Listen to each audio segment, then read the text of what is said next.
Yo, Lugs, what's happening? How are you?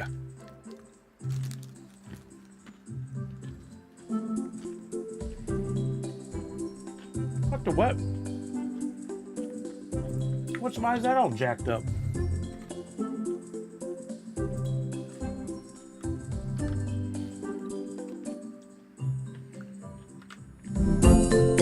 Why is that so weird? Now it's doubled the music. You hear it twice in here. Don't hear it all here. That's really weird. Must have routed the something weird. Go figure. Audio is the double. Let's see if I can fix that. Yeah, I'm hooked on this Monopoly thing, man. It's crazy. What's on the very top?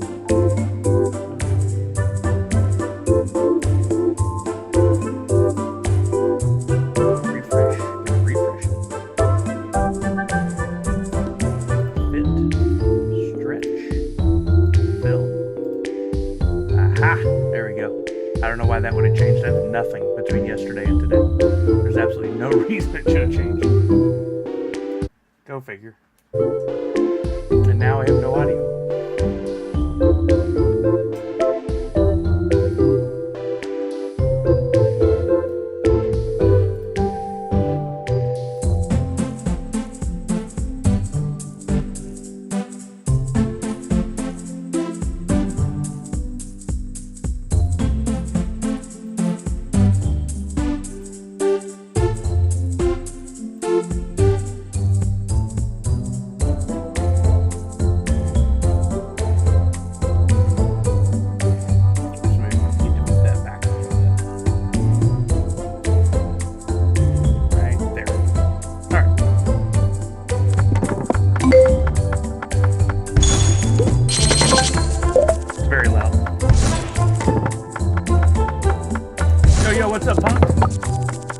Yeah, I gotta get ready for tonight's Whatnot, and I wanted to play some more Monopoly Go, and see if I can convince anybody else to try it. I've been loving it. I can't stop playing.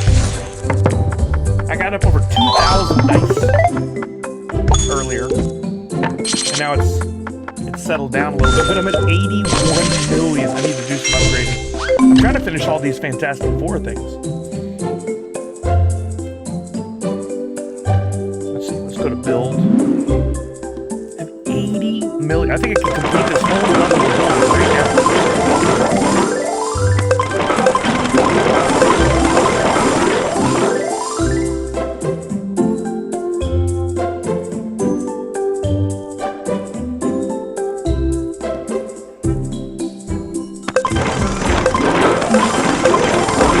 Is it on? So weird, I can't even hear it.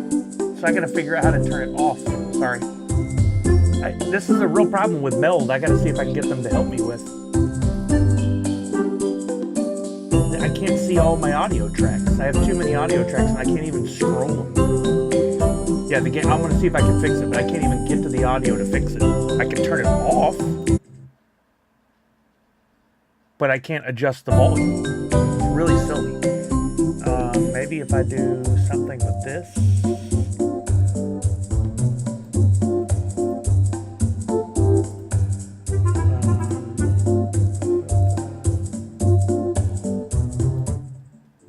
Okay, I removed the audio track, and I'll just turn the speaker up a little bit. Is that better? That's got to be better. Let me try. Let me go back to the audio sound or sounds in the game.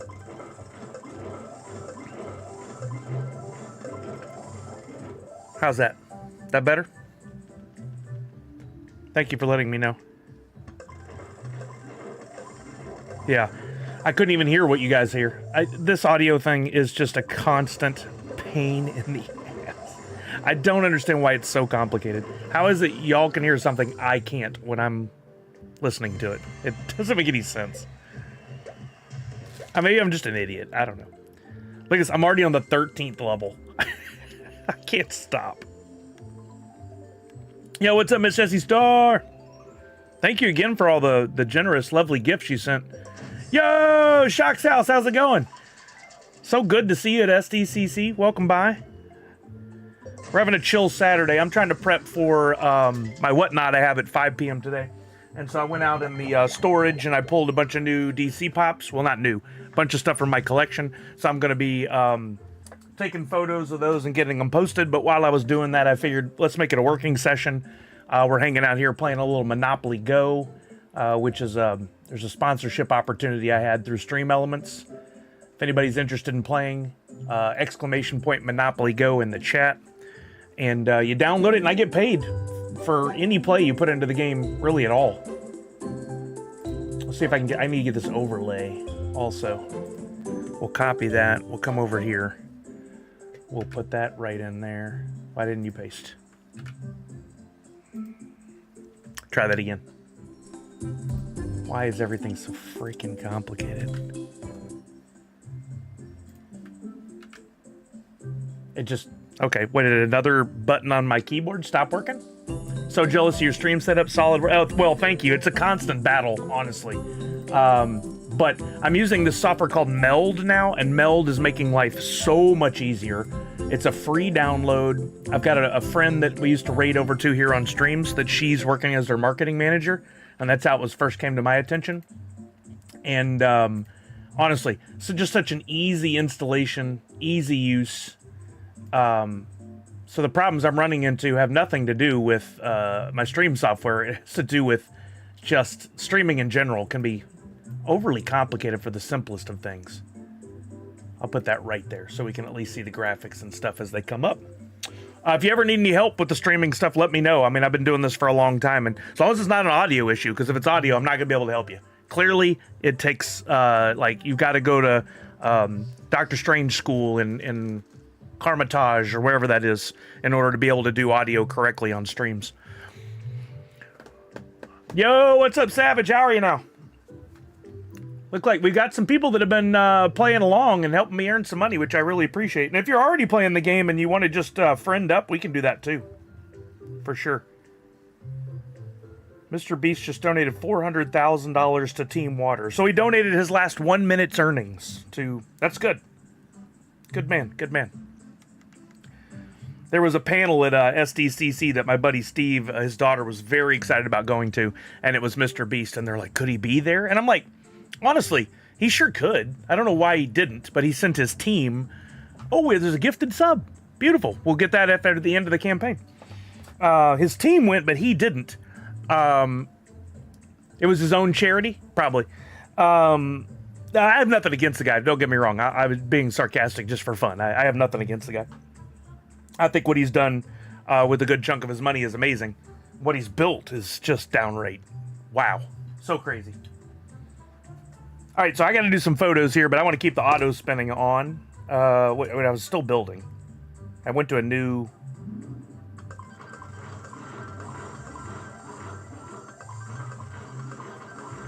I had 80 mil... I don't even know how I got that much money.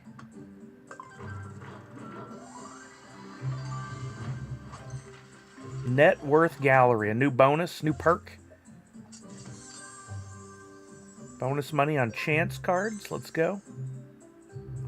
Somebody said it yesterday on stream. The inflation in this game is real. Like, every level you go up, everything gets way more expensive. It's just like living in current times.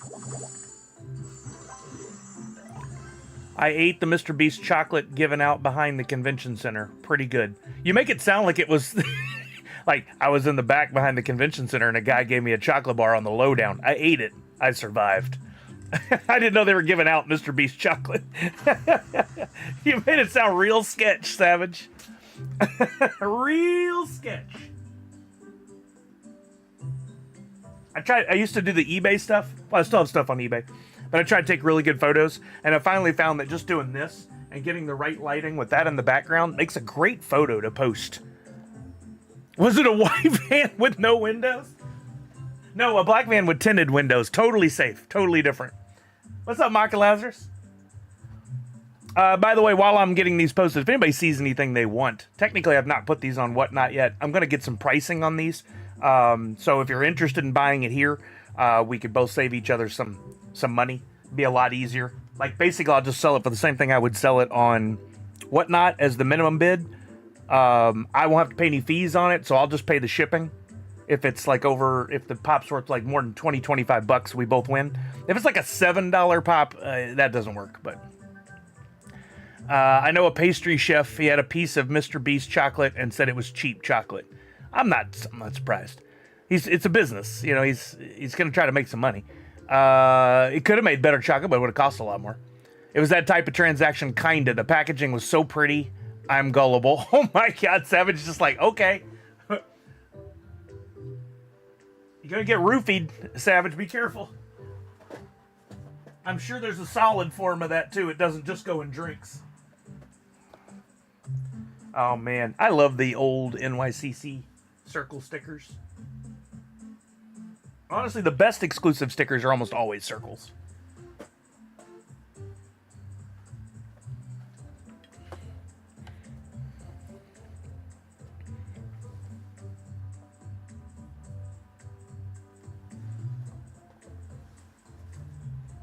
I've got to share a photo of how I had some of the stuff to move over the last few years. It was still on a shelving unit like these, but I wrapped the shelving unit in plastic. And now looking back, I'm like, that was really gutsy, because that could have gone real wrong on some pops like this that are pretty freaking valuable. Older ones that I didn't have time to really value, and now I'm finding out they're worth hundreds of dollars, and I'm like, I should have been more careful. But hey, here I am, and like this box looks like to be in pretty good condition, so you never know.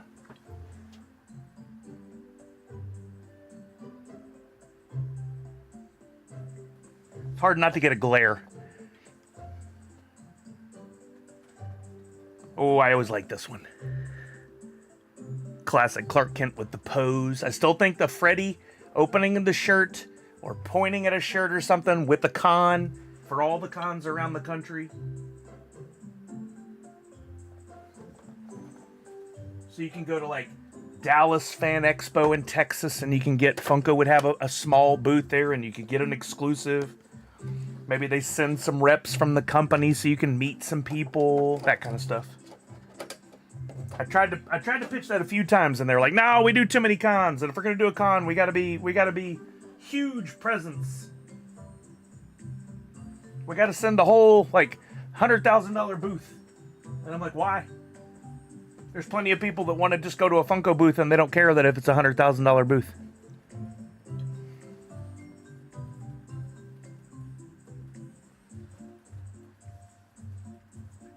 So I take photos of everything. Yeah, you agree? I really think they missed out. They missed out. I was willing to do more weekends. I was already working a ton of weekends, and I was like, look, if you guys will give me some time off during the week, so I'm not working 7 days a week, like I can go to a local con, fly out on a Friday, go to the Saturday con, we could do a panel, we could meet some fans, we could give away some social media Freddies and some prizes. I can fly back Saturday night or Sunday.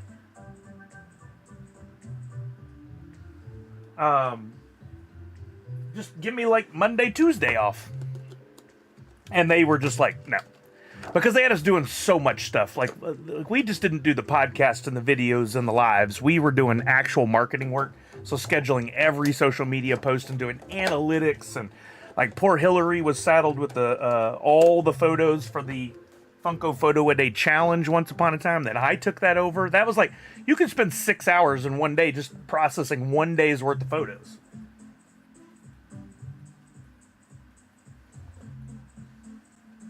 But those are different times. From the people I talk to, hey, Kathy, what's up?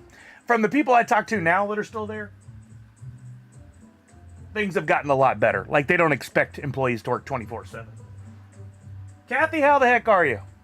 What's going on? What's I'm sure it's hot as all get out in Texas. I'm sorry. I hope you're in the AC. Classic General Zod. What's up, Falconer? Love that one.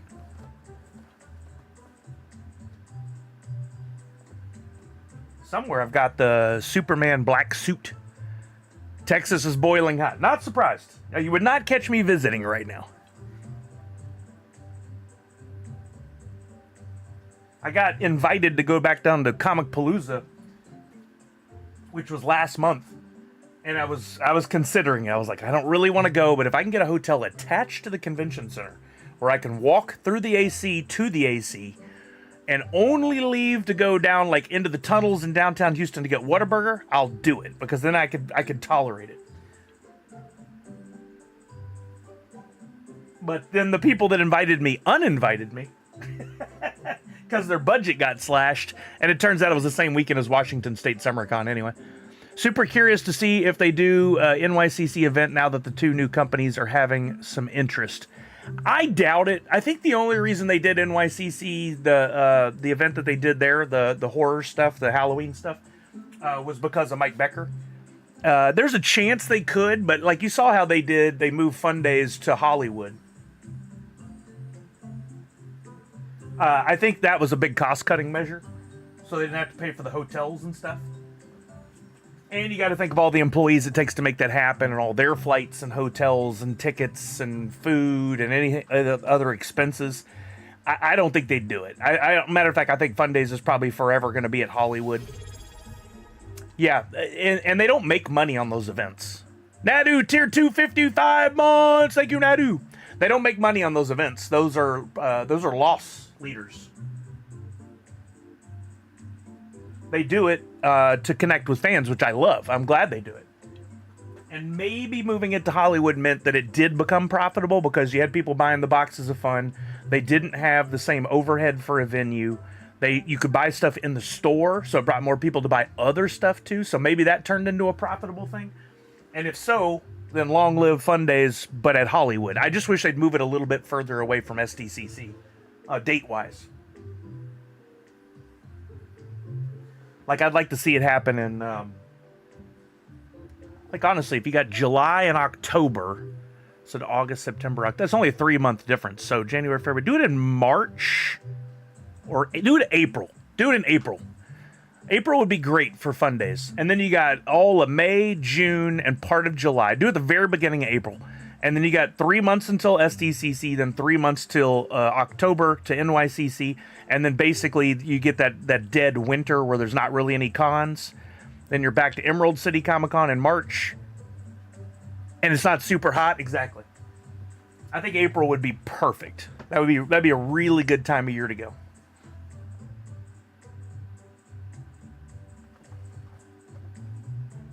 Why is it not moving? This is supposed to be auto-rolling. I just realized. We're supposed to be hearing noises. I get to talking. There we go.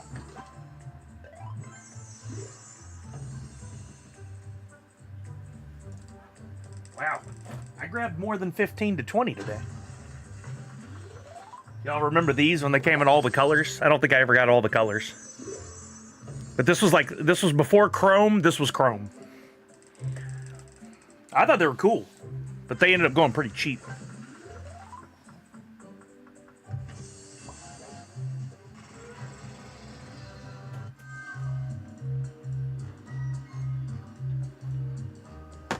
Poor Jason.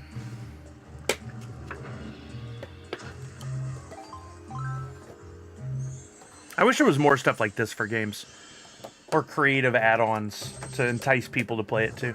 You have those Mocking Lazarus? I'm not surprised. I bet a bunch of people completed that set. I haven't seen them at cons lately. For a while there, you saw them everywhere.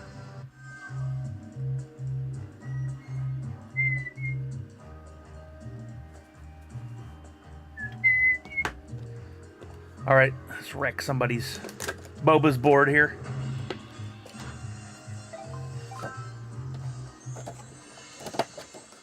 You guys let me know if the audio is too crazy. I had to rig it up. Look at that. Look at the size of the glow-in-the-dark sticker on that. I love those. So fun.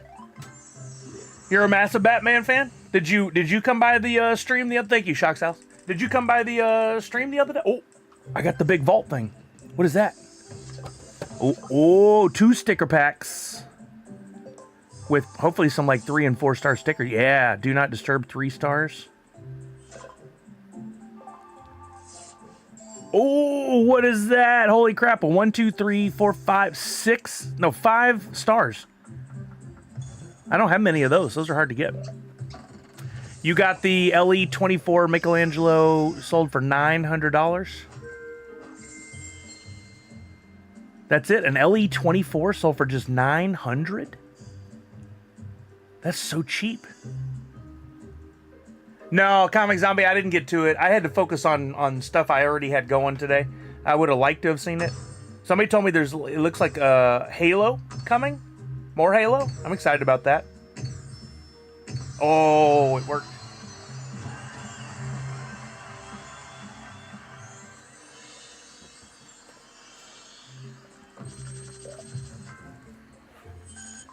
You sold it. That's the go on an LE24. The price is only $900.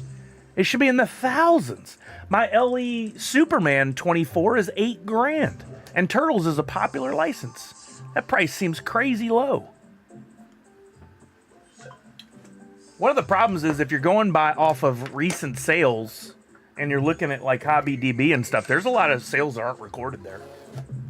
I always look at the HobbyDB actual sales at the bottom that are logged. Oh, the Thrill Joy. Well, Misty, you left that part out. I was thinking Pops this whole time.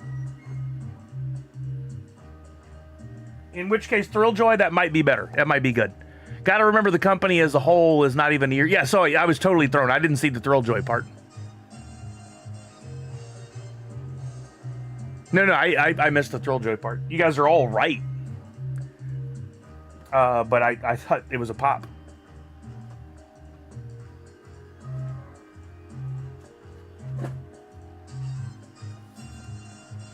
Comic Zombie, what's happening? Why is it not over? Oh, we gotta... If you guys haven't played Monopoly Go and you're willing to download it for me, you just gotta use my link, !Monopoly Go in the chat, and just installing it, I make like a 50 cents. But if you actually play it at all, I can make some additional money. If you're already playing the game, we should friend up and help one another. I've only been playing it for like less than 24 hours, and I've made it so far through the game. It's addictive. I love stupid mobile games. Like just mindless click buttons. Occasionally something really cool happens. Oh man, that one got a... Oh, that was already damaged. There's a whole story on that one. I remember that now. I ordered from Midtown Comics years ago to get this one when they had it. And mine came in damaged because they did horrible shipping. And then I had a buddy who was going to New York. I'm like, hey, go to Midtown for me real quick and kick over a couple of racks of comic books and then tell them how to do shipping of Pops, will you please? Of course, I was kidding. I wouldn't have anybody do that. All right. 1, 2, 3 times 1, 2, 3, 4, 5, 6, 7, 8. 25 Pops. That's the most I've done in a day on my whatnot. I go nice and slow. I don't go like some of these other folks because a lot of what I have actually has value. Some of these folks are rolling through $7 Pops, 10 seconds a piece just to get out of there as quickly as they can. It's kind of insane to me. I don't understand. So I got all my photos. Now I had to edit them. I love the way these look all gridded up. Pretty consistent on the placement of the pop. So I just got to edit them, which doesn't take that long.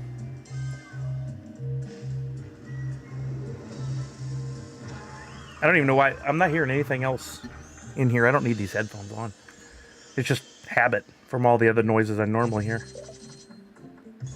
I don't do any color correction or anything on these because I've got the lighting just right. And they come out good. That's just an iPhone camera from what? 2 feet away, 1.5 feet away. Got just the right lighting as long as I don't get any glare on there. Yeah, Shock's House, I found it's very, very helpful because I've got a process now of get them listed for the auction. If they don't sell to the auction, within a few button clicks, I can convert them over to the buy it now in my shop. And I don't have to spend a bunch of extra time. And then if anybody wants more photos of the sides and the back and all that, they can just request it. So far, that's worked pretty well for me. But I just can't... I can't just be grabbing stuff willy-nilly and throwing it up for sale because I also have to know like what it actually goes for. Well, like what are recent sales to get a good opening bid. I don't put them up at $1. I'm not about to be giving away $800 pops at $7 because the auction didn't go well. I just learned how to use a spreadsheet to mass upload inventory. It's only been 3 years. Wait, you can do that on You can do that on Whatnot? I didn't even know. That would be super helpful. Okay, I got to look into that. Where was that from my contact at Whatnot? That would have been helpful information to have. Oh, I thought I was going to get it.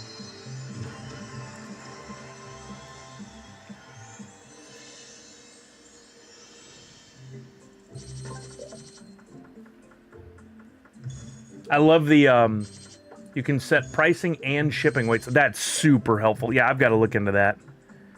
I really have to look into that. I'm honestly shocked. I've been sending some stuff that's way over the weight or the box size, and I'm shocked nothing's been returned by the Postal Service.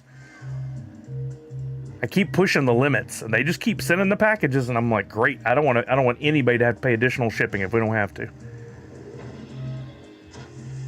Couple of items yesterday were 5 pops in a box, and I got it out all in the same as one. Yeah, like, what do they do? I would assume they would kick it back to my return address, but I haven't seen that, so. Let's stop that for a minute. I'm up to another 37 mil.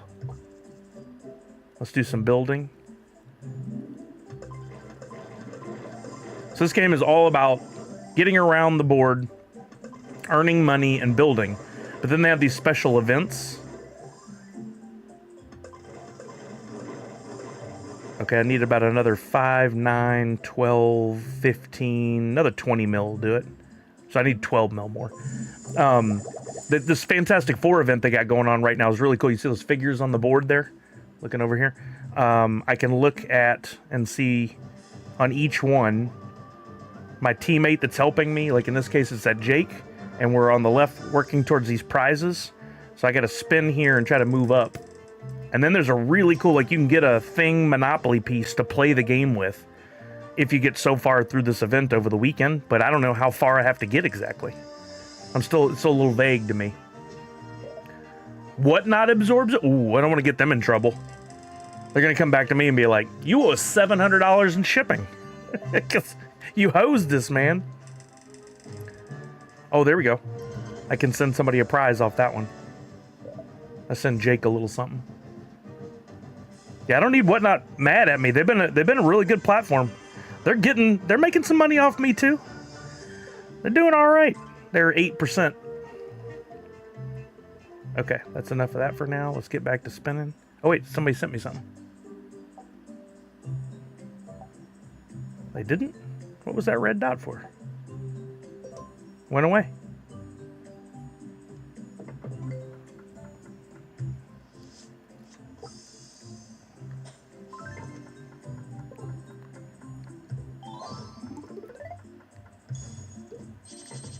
Ooh, that's a good looking one. White Lantern Sinestro. That's a good looking pop. Not like the OG one's much cooler, of course, because it's worth a ton, but that's just a great looking mold. It was really tough for me to get rid of any of these at first. Now it's turned into like a game to see how many I can get listed and how many I can sell. I'm definitely going to miss them. I'm going to look back and go, dang, I used to have that pop. But, you know, got to pay bills. Got to do the thing.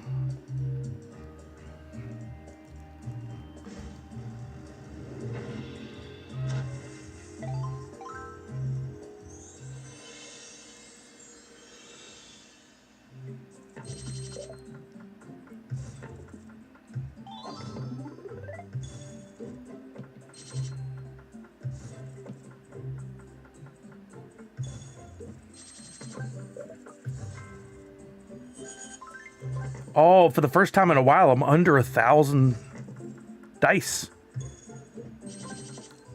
There for a while, it seemed like I couldn't use them. Now we're finally starting to dwindle. I knew that was going to happen eventually. So they could go, all right, we need a little more money from you. We need you to buy some more dice. Luckily, as a content creator, and this is for you guys as well, if you're a streamer and you want to do this through Stream Elements, that's how I got this sponsorship deal. They give you it's like $60 just for streaming an hour of the game, even if you don't really do anything. And then you can spend up to $50 of buying in-game stuff, and they'll match that. They'll give you your money back, plus $20 if you buy anything. So my first purchase was $13. That put $33 in earnings into my account. But since yesterday, I've earned 150, 160 bucks. I can't look right now. But if you have a streaming channel and you're on Stream Elements, I highly recommend you go look at the sponsorship deals. I did Match Masters before, and that netted me over $700. Yeah, absolutely. I mean, we're not competition, really. Anybody out there that's streaming is going to have some overlap in their audiences, but you're going to have a lot of unique viewers that I don't have, and we've all got to pay bills. This is only the second one I've ever done, but I want to do more of the sponsorship deals. Yeah, that's I didn't want to do that Universal Ghost and end up using up all my dice rolls. I'm doing this on purpose to slow play the game just a little bit.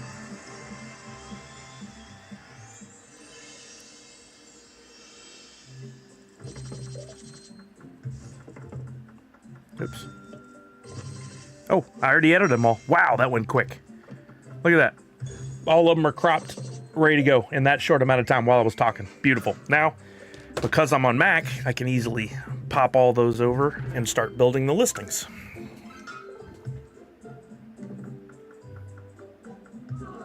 The part where we look up the values, though, that's the tricky part. Like, some of the stuff used to be worth so much, and PPG still has it listed pretty high, but if you look at the actual sales recently, not anywhere near what PPG's saying. Yo, Stuart, what's up?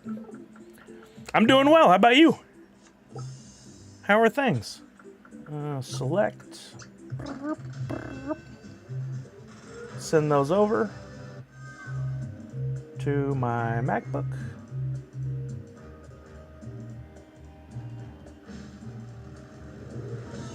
Get the little chime. They come over. They come over as the format .heic, which is like Apple's, whatever their default format is. But on Mac, you can right-click even a group of them, and under Quick Actions, you can say Convert to PNG. It's like the best thing ever. And it just converts it like that. Thank you, Stuart. If anybody out there has not played Monopoly Go and you're willing to install it for me, !Monopoly Go in the chat, or you can scan the QR code there, whatever's easiest. And then I get paid just for you installing it, but also if you want to play a little bit and you enjoy the game, I'll make money the higher in the levels you get, but that only lasts for 10 days. I started yesterday, so we still have 9 days, but however many levels you can get through in that time. And I'm thinking about doing a Monopoly-themed NFT to reward some people who help me out with that. I don't know if I can find a list of names, but I think I can get the information enough to see who participated, be able to send out a little something. I'm not allowed to promise that. I'm not allowed to incentivize, but if I did it as a surprise. Speaking of streaming, I'll be joining the launch of the Extra Life Atlanta Twitch channel. That's a great way to get me into streaming. Oh, I love it, Savage. Let's go. That's awesome. And for great cause. Such a great cause. All right, now I got to go through and rename these so I know what I'm looking at. So I've got a process for that too. Superman 29. Kyle Rayner with a Y.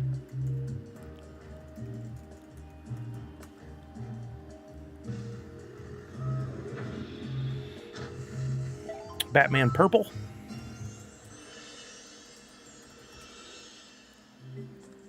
White Lantern, Batman Glow. That's a good one. Like, I would think that's at least a $300 pop. It's probably like $75 these days.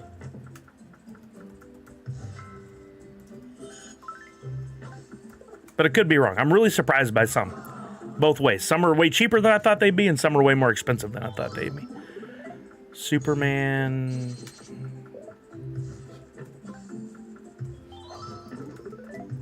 SDCC Special Edition. White Lantern Superman. Regular. Ooh, Bane from Dark Knight. That's a good one. Although mine has a weird sticker on the bottom, but Clark Kent Hot Topic.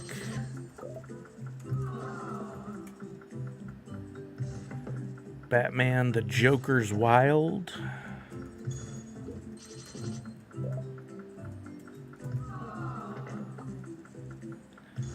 Kyle Rayner, but not Glow. Those should have been next to each other.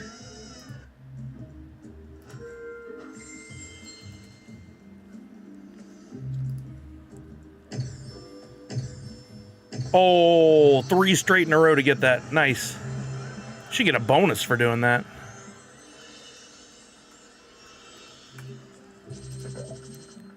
General Zod. Superman Specialty Series. That's a good looking pop. Oh, god dang it. Accidentally click one button and it jumps all the way to the bottom of my downloads.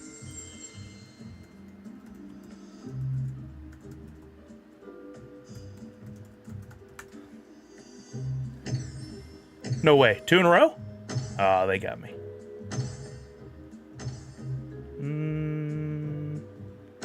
Dang it. Where was it? Oh, either side, left or right. Red Sun Superman. That's a cool pop.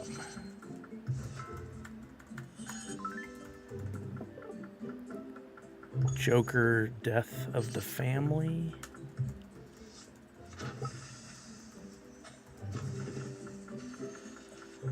The Flash Box Lunch.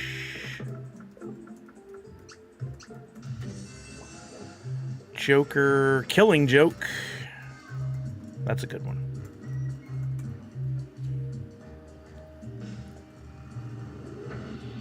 White Lantern, Superman, Glow.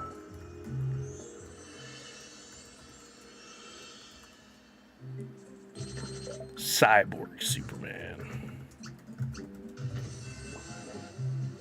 Superman, Batman versus Superman. BVS. Superman Previews exclusive.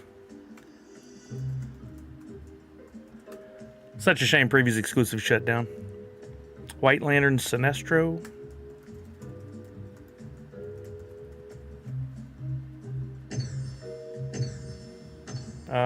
Last time it was this. Ooh, yeah, let's go. What does that one even say? That looks like 89 Batman.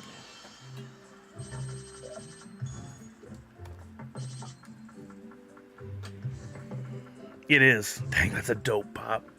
Love that. Love the black boxes. Keaton Batman with the Batarang. Classic.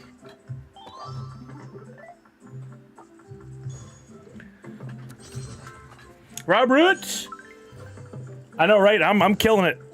I'm killing it on here, Robert. How are you, bud? Hope things are well. I'm not trying to geolocate anything. I wouldn't do it. I couldn't do it. I couldn't believe what you were doing on stream. Doing great, man. Doing great. I'm prepping pops for a sale I'm going to do on Whatnot here in a little while. And I started this Monopoly Go thing yesterday. 10-day sponsorship opportunity.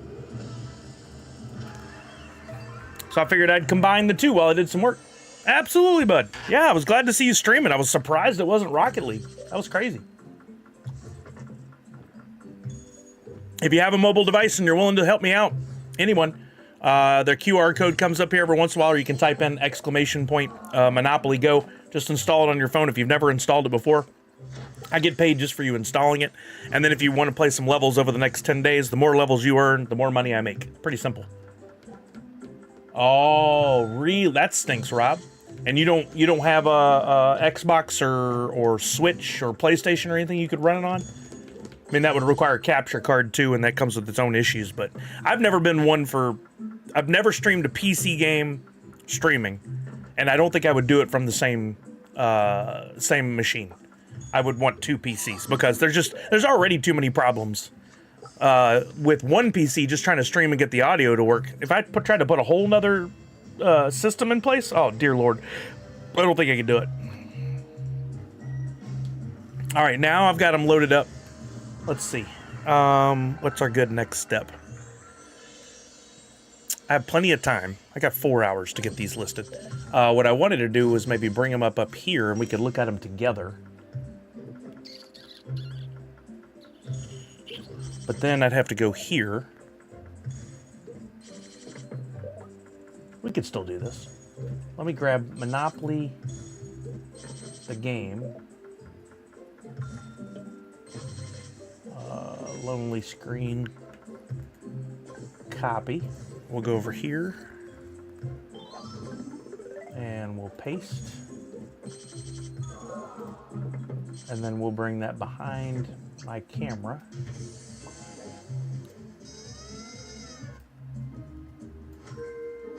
I don't want to go too small.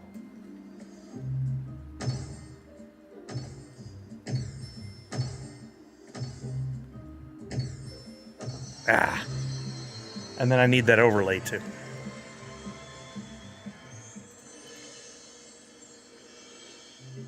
Where's copy? Copy.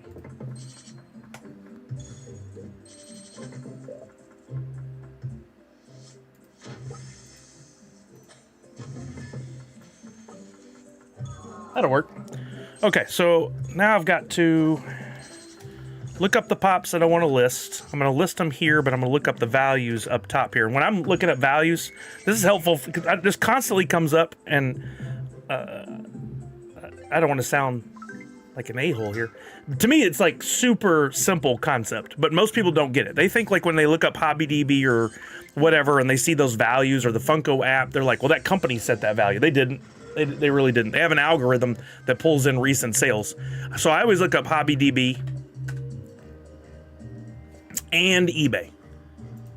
And between those two, you can get an idea of what actual value is. But sadly, there is not one resource right now that is posting values properly. At least I haven't found one. Maybe there's some third party that just started that I don't know anything about. But let's take an example and look at one. And you can see most of the stuff up here. Let's grab a pop. We'll do this one. We got the Red Sun Superman. Midtown Comics exclusive. Let's assume it's mint, and then we'll go from there.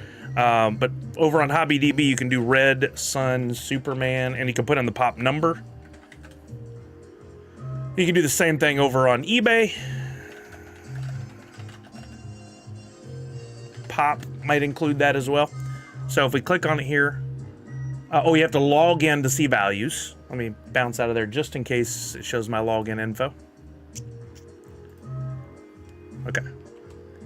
So it shows you the estimated value is $100. It's not. That's probably not even remotely accurate.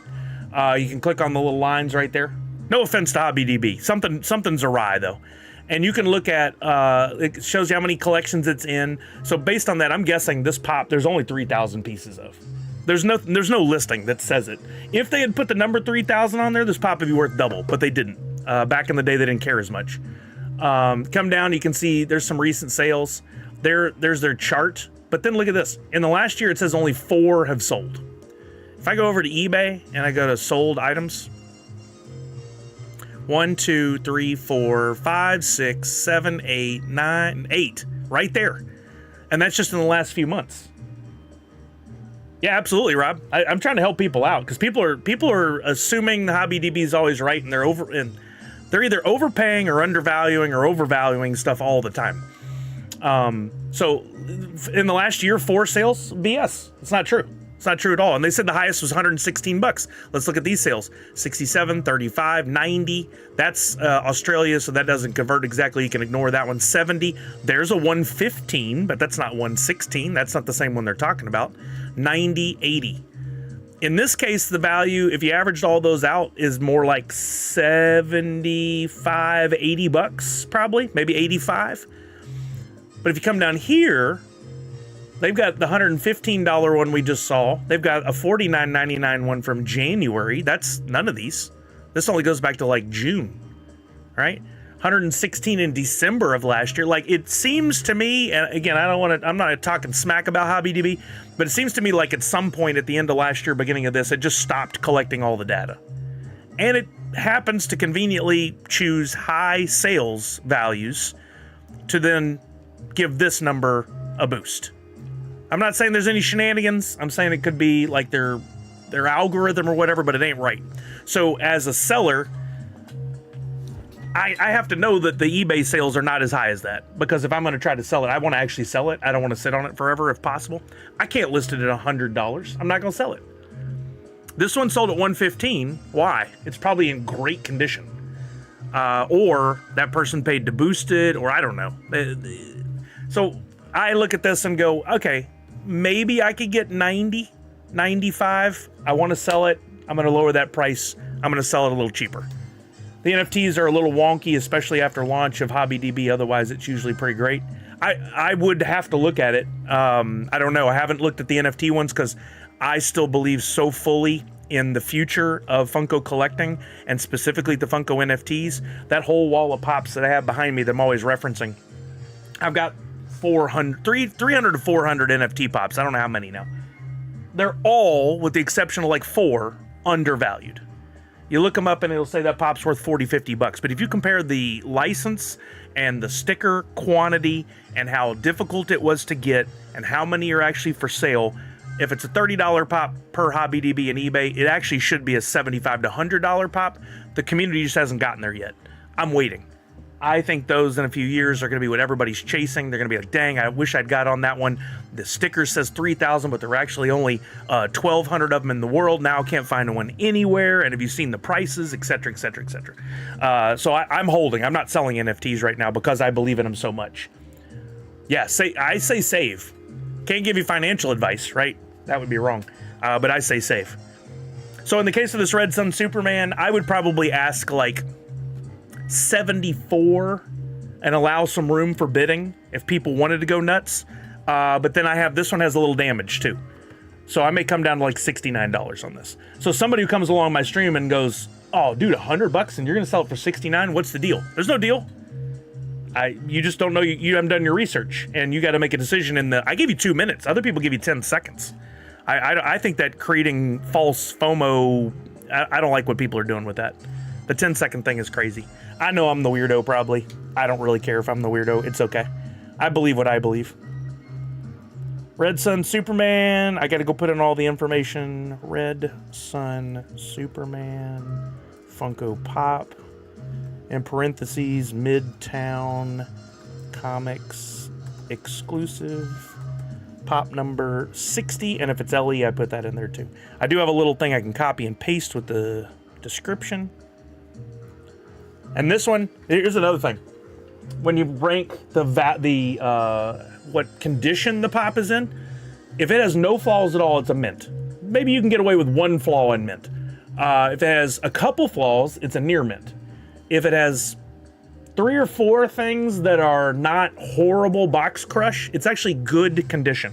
And it so doesn't make sense, because if you say this pop is in good condition, most people are going to go, oh, that one's, I could get that graded. That's not what that means. Good means something very different. So I have people, I'm showing it and saying it's in good condition, and then when they get it, they go, it's not what you said it was. Well, it absolutely is. It's arrived to you exactly as shown on the spinner, on the thing. I said it was good, but their definition of good is different. No, honestly, it's awesome. I don't like those that yell at the chat and rush. Yeah, me either. They make you feel like you got to get in, and ultimately your customer's not going to be happy. I don't want people to feel like that. I want them to go, oh, Sully did me a solid. I got that at a good deal. I'm going to go back to his lives in the future. I want to buy from him again. Nice. Who is Andrew J? 200 in storage. You're doing it right. I missed your earlier comment, I think. I'm still holding onto my Beanie Babies from the 90s. You know, a sad truth there. I did some research years ago because my ex-wife had a whole bunch, and we looked them up, and I saw Beanie Babies selling on eBay for tens of thousands of dollars, and I thought maybe the market's come back around. But if you do your research, every one of those that sold to an account that only has like 1 or 2 sales ever or purchases. And if you look, none of them are being bought by real people. That's the deal, right? So these people are trying to artificially inflate the value. No, not even money laundering. No money's changing hands. They just create a secondary account, a third account, fourth account. They're using some other people who are helping to make it look like it was sold. The money doesn't change hands. They keep the Beanie Baby, then they list it again later. There's verification services and grading for Beanie Babies that are all artificially out there because people are trying to make an industry or a market that's not there. So sadly, they're all worthless. The market on that died. Could it come back? Yes, but it is dead. It is dead. And I've done a lot of research on it because at one point I even checked with like a few people in the industry. I reached out to Nelson and some other people. I'm like, you seen any movement in Beanie Babies? Because what I'm seeing online doesn't jive with what's going on. And he's like, no one's buying Beanie Babies. No one's interested. It's not happening. I'm sorry, because she had a bunch too. We thought she'd have some real money there. Just another thing to get the folks at U-Haul some more months of storage out of you. You're going to pay them to store the stuff, and it's not really going to be worth anything, sadly. I think Beanie Babies could come back, but they overproduced those so horribly back in the day. Like, anything you think you have is rare, they probably made 1 million of. I'm down to 400 spins, or dice. Finally losing my big stock. I had over 2,000 earlier today. I knew eventually this would happen. Yeah, I'm not trying to be Debbie Downer or poop on your parade by any means, but I don't want you to get false hopes either. What did I say, 69 on this one? I'm gonna try 74, and then let's see if it does anything. I might have overshot a little bit to go to 69. Reserve for the live tonight. Shipping profile. Having a spreadsheet to bring these in would be dope. I gotta check into that shot yet. Oh, what? But we got one listed for tonight. There we go. Finally got one. They'll just be mementos of a simpler time. What I would say is pick your few of your favorites and hold those, right? Pick like if you have the Princess Diana bear and stuff like that were worth the most at one point, save those. But you could probably get rid of 80% of them. Definitely not going to that parade, Blues Boy. Yeah, you don't want to be at that parade. I need to advertise my whatnot for tonight before I get all these listed. So one of the things I like to do is get them organized and take some photos. Nice. Who is Andrew J? Yeah, see, I know my Beanie Babies a little bit. There's a bunch of error tag ones that are pretty popular too. So I'm gonna get a couple photos together before I get them all, so I can drive a little bit of momentum. Twitchy Tides TV with the raid. What's going on? 60 months subscribed. Thank you, Twitchy Tides TV. How's it going? I didn't even know y'all. I were looking for you earlier. I didn't see you were live. I'm glad. Hopefully you're still continuing to be live and I can go do some digging. Welcome over, everybody. My name is Sully, variety streamer, somewhat variety streamer, Twitch partner, newly into Whatnot. I'm getting some pops ready for my sale tonight. If you're on Whatnot and you're interested in DC, I got all kinds of gems. I'm just here just pulling a few. I've been showing some on stream today. I got all kinds of gems, Superman, Batman, Joker, that are going on my Whatnot tonight. And if you're interested at all, you can click this link I'm going to bring up. And you can go to my profile. Let's actually look at it together because I don't think a lot of people know how you can do this. You can go to my profile, which I'll just click that. Aegis, welcome back. How are you, my friend?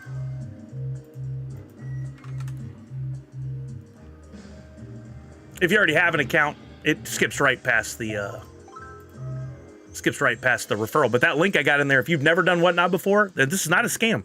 You sign up, you get $15 off your first purchase. Oh, perfect. Okay, I'll be looking for it, Pop. If you sign up though and build your profile, you get $15 off your first purchase. So if you buy something from me that's $20, you only pay $5 plus shipping and tax, of course. But if you look at my profile, how do I get to my own freaking profile from here? Hold on. Go to my profile and go to shows. You'll see the upcoming shows I have, and you can bookmark them. It'll look a little different for you on that end. Let me try to go to it, the view you would have. There you go. You see this. So you bookmark it by clicking that little thing right there. And then when I go live, it'll send you a push notification. You don't have to buy anything to come by my stream. You can come by and watch and see how it goes. I'm not going to put any pressure on you to buy anything. I do some giveaways. So you could come over just to hang out and enter the giveaways. I'm going to give away a couple stickers tonight that are exclusives I had for San Diego Comic-Con. I'm going to give away a mystery mini and maybe something else. Depends on how things go. But you come by, it's free to watch. If you do decide you see something you like, you just slide a bar at the bottom of the screen to bid in the auction. And if you win it, I ship it tomorrow. Well, I box it and ship it next day, so that'd technically go out Monday. And you'd have it within a week. I do S-tier shipping. I take care of every single item. And while supplies last, I'm down to my last like 20 stickers. I've got an exclusive sticker that I'm giving, Nerd Unite sticker with any purchase. So you buy a pop, you get one of these. You buy 5 pops, you get 5 of these until they're gone. And then I'll work on something else extra. But it's free to watch. Don't get wigged out by it. It's not a scam. When you build your profile, it's going to ask you to put in your credit card info. That's fine. It's not going to charge you anything. It's just getting ready so that when you finally bid on something, it's got your info to pay.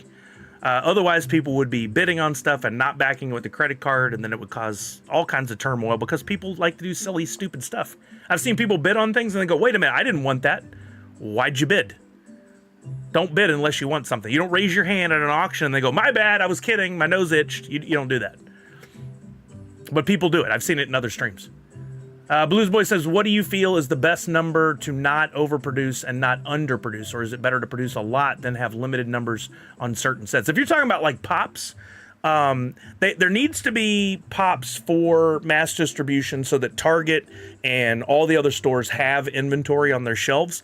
But then if you're going to make an exclusive, it needs to be exclusive and limited in order to have value. Yeah, 007 JC, that didn't work that way. What's up, brother?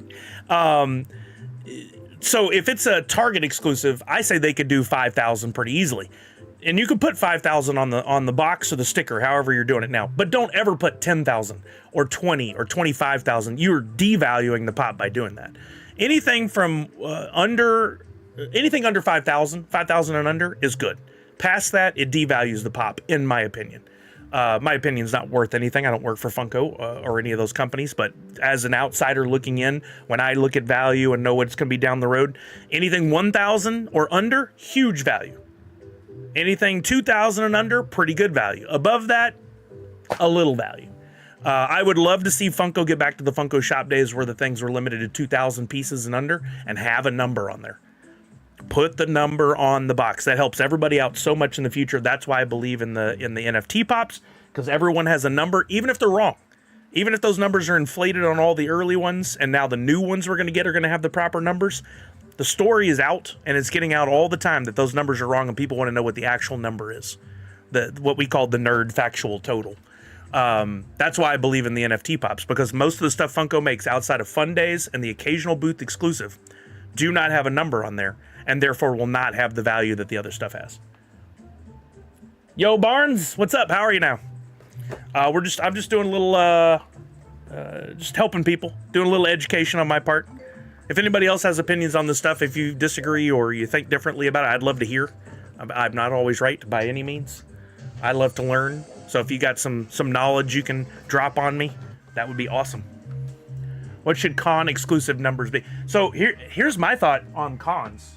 If Funko were to ever ask me, or any retailer who makes stuff for cons, I would say do this: make a con for a pop for the con. Let's say you make. Hold on, let me find one that'd be good. Okay, let's say you do General Zod.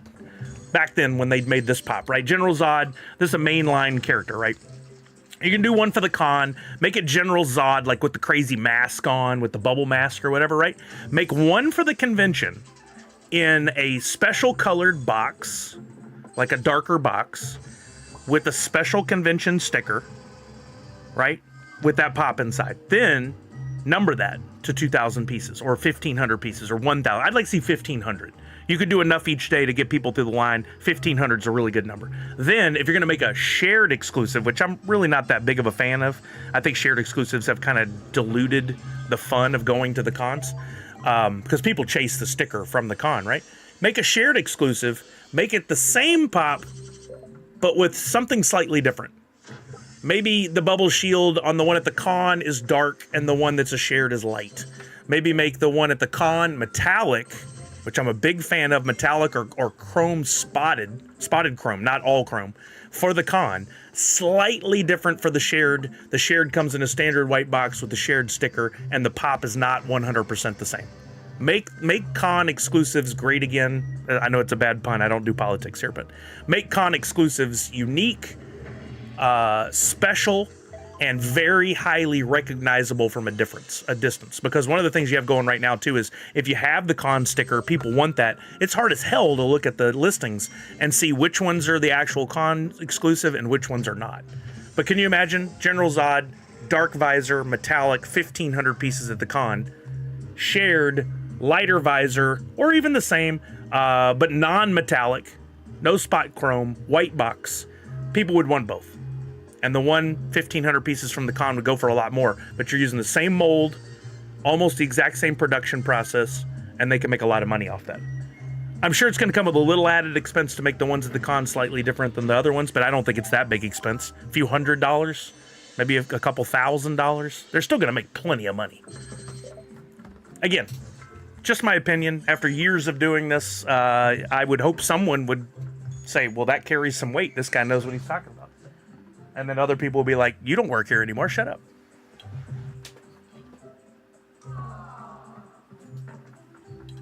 I'm gonna try to group all the Superman pops.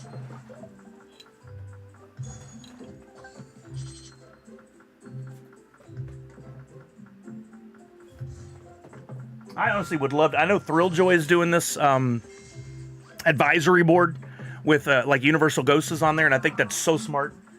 If Funko would ever have an advisory board, I would happily be on it. I would rather get paid, but I would also like to have influence on what they're doing because I have stock and I have a ton of pops. And if they're successful, it helps me be successful. Yeah. So I would really like to see them succeed and get back to the greatness they once had. They're still doing really well, but I would love to see my stock value go up a lot because it is in the it's on that poop parade now.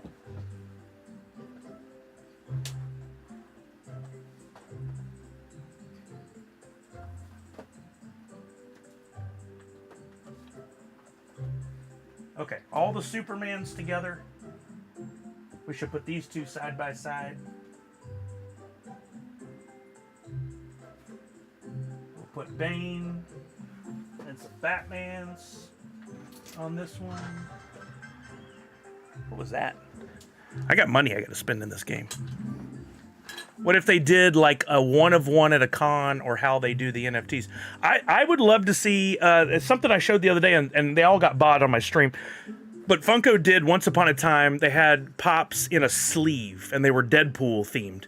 And so you had to buy the pop, open it to find out if you got the regular or the chase.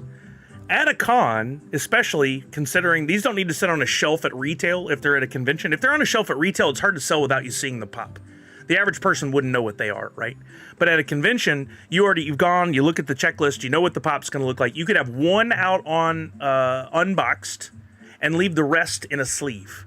Again, manufacturing costs go up, but slightly. You're talking about a very thin piece of cardboard and printing. It may add like 70 cents to each pop, right?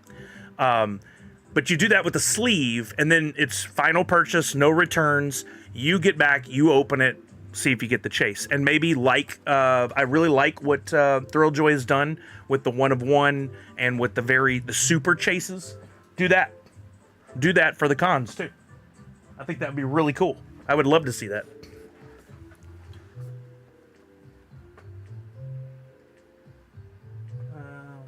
Putting the black ones on the outside doesn't work as well because of this lighting. I overthink everything. You want somebody to overthink something? I'll overthink it.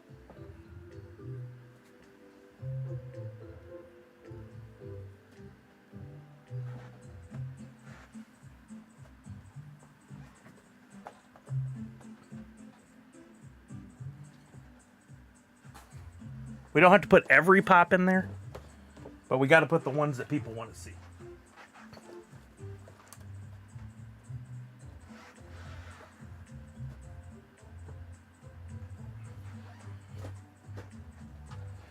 So I'll put those up there. Maybe the Killing Joke Joker needs to be in there, probably instead of this Nightwing, because that Nightwing they made a lot of. Don't overthink the parade that could get messy. I'll try. Okay, now I got a lighting issue. It's not as bad. You guys don't see it as bad, but the glare is bad. I gotta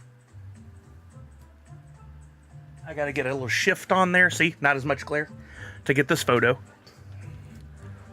I need a tall one and I need a wide one. So I do one tall one for Instagram stories.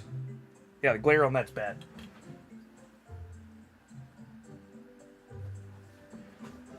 Try a little angle on the dangle. That's better.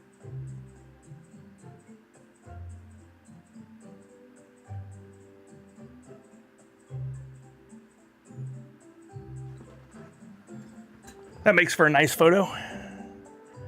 And I could blur the background a little bit because I took it in portrait mode, or as a portrait.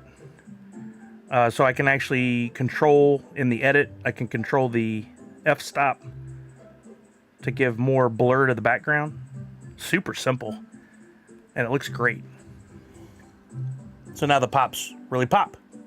My friends at My Pops do that when they put their stuff up on Thursdays. Can you pull out the bottom, middle, left, and put it on the spinner for a closer look? Sarcasm. Thank you for the /S. I would have been so pissed if I did that and you were kidding with me. If anybody, seriously though, if anybody is interested in any of this stuff, as I get to the pricing part, and I can look up any one first, I'm happy to price it for you. And if you're interested in buying it, we can work something out off of Whatnot. It's better for all parties.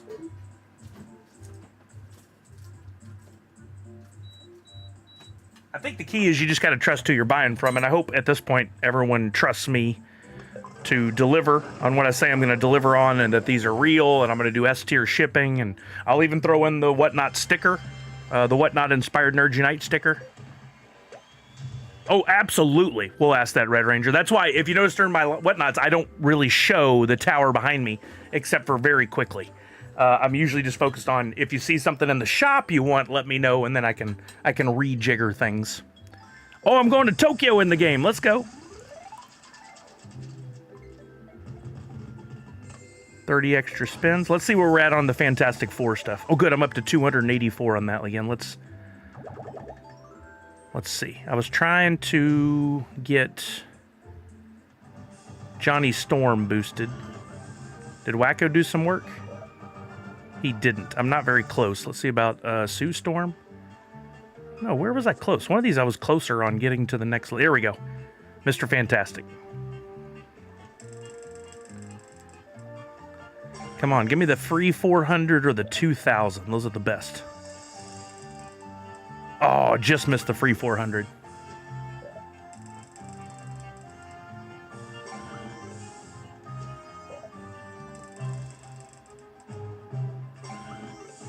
You know what hasn't been done, unless I've missed it. If I've missed this, somebody tell me. And I would love to design this, but I don't even know where to start. I want to play a mobile game where if I succeed enough in the game and I move up high enough and I do well enough, I then get NFTs that I can get sent to my wallet. I think Wombat had something like that, but the NFTs were grossly overproduced and not very valuable. But a game like this, once I get these skins for Sue Storm, Mr. Fantastic, all those, like even if like a few 100,000 people did it over this 24-hour period, I still want it as an NFT. I think they're so dope. It'd be so awesome to have that in VV. Like, would VV partner with Monopoly Go and do something like that? Or Funko, make those pops. That'd be really, really cool, but no one's doing that yet. You have to, they're separate. Your game digital collectibles are different from your blockchain digital collectibles, and there seems to be very little to no overlap. Moving on up. All right, now I need a horizontal photo. This is the trickier one.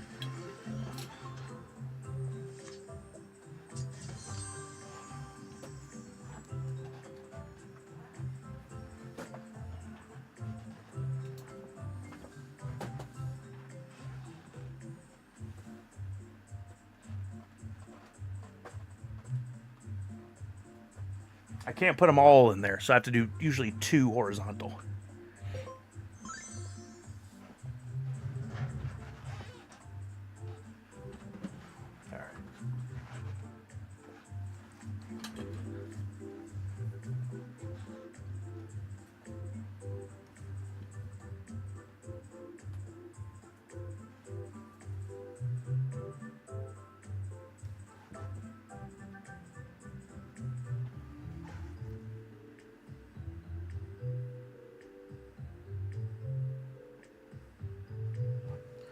There's one.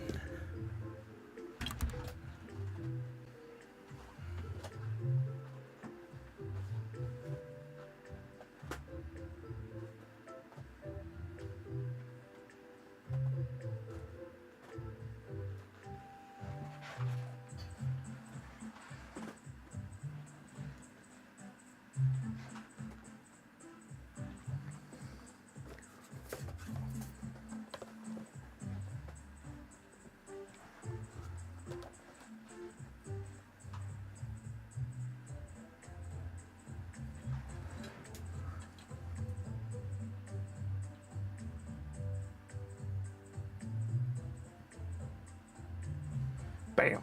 Done. All right, quick edit on these. Let's see. Still got some cash to play with.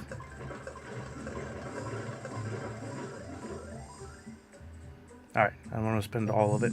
Where am I at on dice? All right, we're doing good. Actually, these don't need to be edited. They look really good as is. Okay, so then I bring those into the templates I've already created.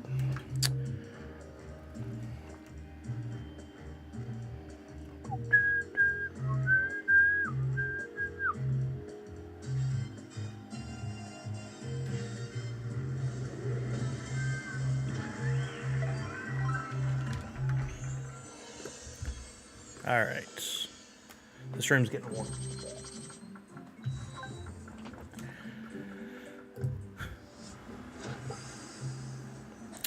Twitter announcement schedule.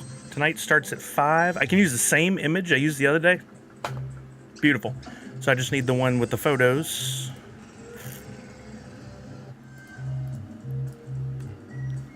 File place from downloads.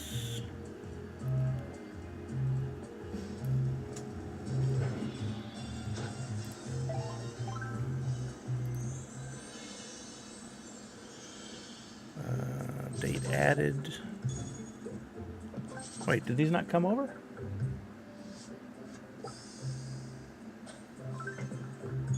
There they come. I thought they had already come over.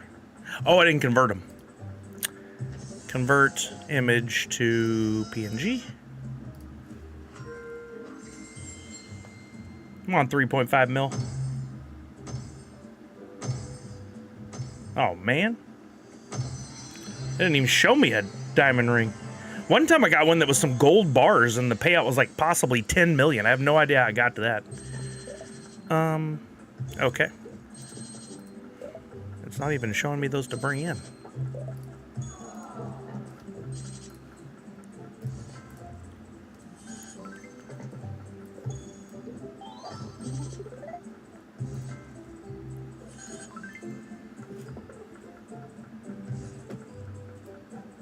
By the way, for anybody who completed the Lahoot Hoots, I made the bonus NFT this morning. And I will be paying it out later today. Hopefully after I get these ready to go. But I had to focus on this for a while to make sure I was ready to go for tonight. Start time 5 p.m. We still have the DC logo. Beautiful. This worked out really well.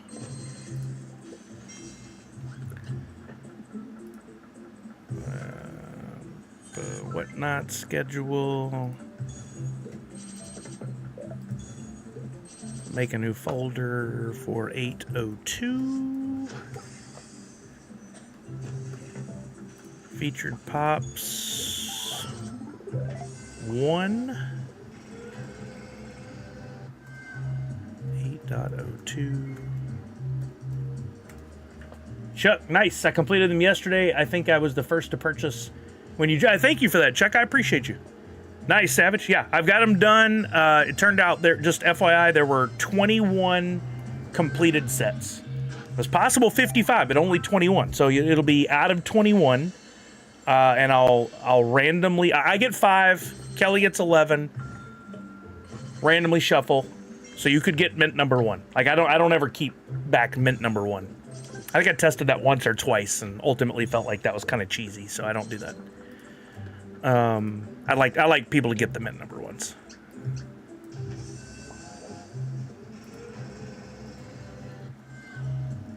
Yeah, it's pretty low. I was thinking it'd be more like 8. So I'm impressed that as many people completed it as they did.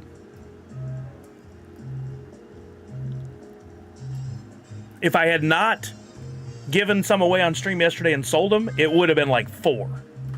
Yeah, Chuck, that was a nice pull, man. There weren't many low mints left, so that was really impressive.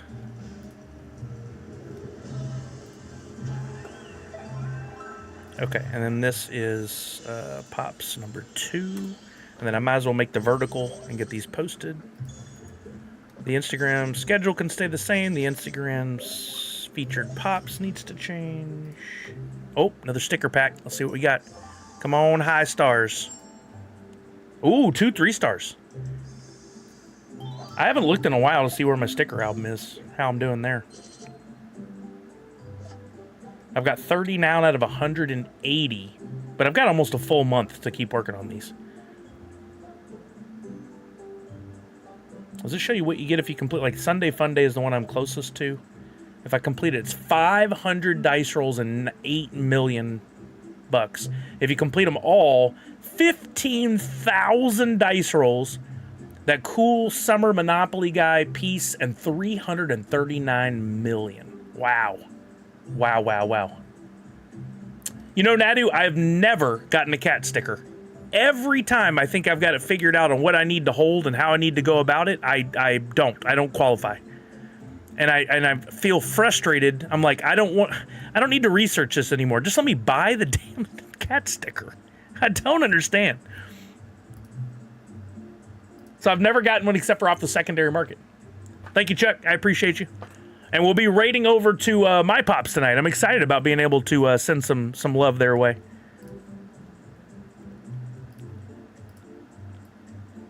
I think for projects like that are highly successful, like the owner of creator of cat stickers, is probably like, I sell out. I don't really need to bring more people in. But I think you do in order to create a secondary market that's more exciting. I need a way to onboard onto that project easily, and I have never figured out how. And then I think most people are like me. You're like, it's too complicated. Unless somebody wants to walk me through it, I'm out. I got other things I can focus on. This is IG featured Pops for today. Yeah, Nadu, how did you get into it? What did you do? Did you go to the Discord and read everything and figure all that out? Like, to me, that's so frustrating. I don't want to have to do that. That's why I do the training for everybody on the Droppp stuff, so they don't have to go read a bunch of stuff and experiment and fail and find out they, didn't do things right. All right, time to send out a tweet. Let me get up to the other.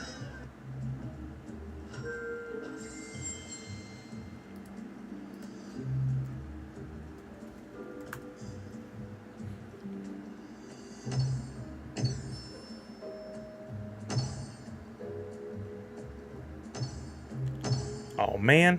Where you at, Diamond Ring? Oh, I thought for sure that was going to be it. Okay. New post. Drop in the image from that one. Nope, wrong spot. Whatnot schedule 7:31. Twitter. That.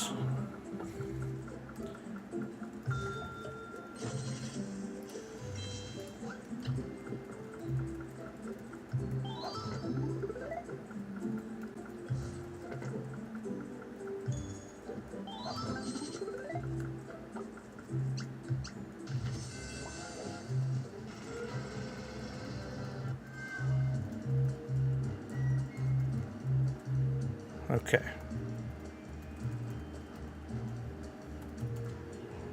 Yo, what's up, Tech? How are you, bud? I initially had to buy what I'm missing on the market, then DM the creator on Discord so I could get the one of the two. See? No offense to her. She's doing her thing. She's doing what she likes. It's awesome. To me, that's dumb. I don't want to have to do that crap. Once I have enough of each series, then I qualified for one of the roles to be whitelisted for the weekly drop. Oh my God, it's too much. What's your download link for the game, Sully? I'll download it and try to play. Hey, thank you, Tech. Exclamation point Monopoly Go in the chat, or you can wait, and every so often a QR code shows up here. No, Chuck, I didn't see that. I'll have to look after I get this listed. Yeah, no offense to the creator. She has a vision.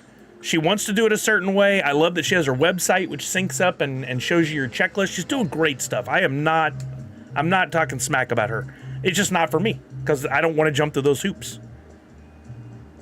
I gotta grab a link for tonight's show, and that is not it. Shows. Copy show link.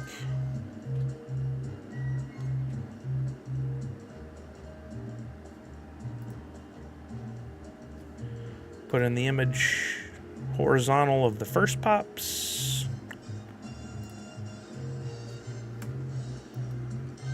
Hey, Allie! Oh no! I hate that. Why? Why happened? Why that?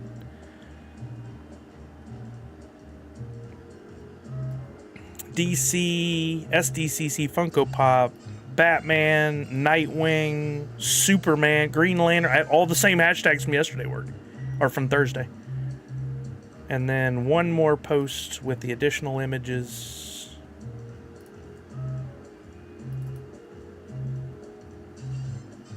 Okay. What else? Anything else I should add? Nah, that's good. Okay, Twitter post going out. With everything for tonight. And so that you guys can see what I was talking about. I just took the photo, created the graphics, and posted it all. Let's go here.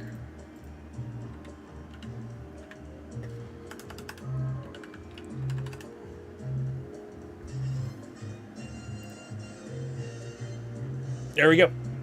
I'll be live on Whatnot, all DC, starts at 5 p.m. today. There's the link to the Whatnot if you'd be willing to click on it and bookmark it for tonight if you haven't. If you've never done Whatnot before, again, not a scam. They're not trying to get your credit card info to do anything bad. They're just getting you set up. You click the link, $15 off your first purchase. You do have to set up your profile, put your credit card info in, but that's only so that when you go to bid, you can actually pay for something. It's not to scam you. I think a lot of people think, oh, that's too early for me to put credit card info in. It's how it has to work here. The platform's great. You can get lots of great deals. People are selling stuff at under PPG regularly. There's good opportunity there. Seems like some Halo skins are coming to Fortnite next season. Showed a red and blue themed yeah, Pickle sent me one that looked like the wallpapers showing Halo on there. He had messaged me that earlier on Twitter. Dang it. All right, now I got to post to Instagram. Yo, Wicked Dime, what's up? Hope you're doing well as well. I'm just playing some Monopoly Go. If you download it and install it, I get a little kickback. If you play it, I get more of a kickback, a little sponsorship opportunity. But I'm also prepping for my Whatnot tonight. That's in just over 3 hours. I took all the photos of all my pops. I'm going in and building the listings now, and I was kind of sharing with people how I value and figure out what the opening bid on these things should be. Thursday was a highly successful night for me. Thursday went really well. Sold $800 and something worth of pops. The value on those is probably closer to $1,100, right? But you're not going to get that instantly on eBay. It takes months and months to sell that stuff. I sold that in one night. So I felt very, like, that was really successful. That did well.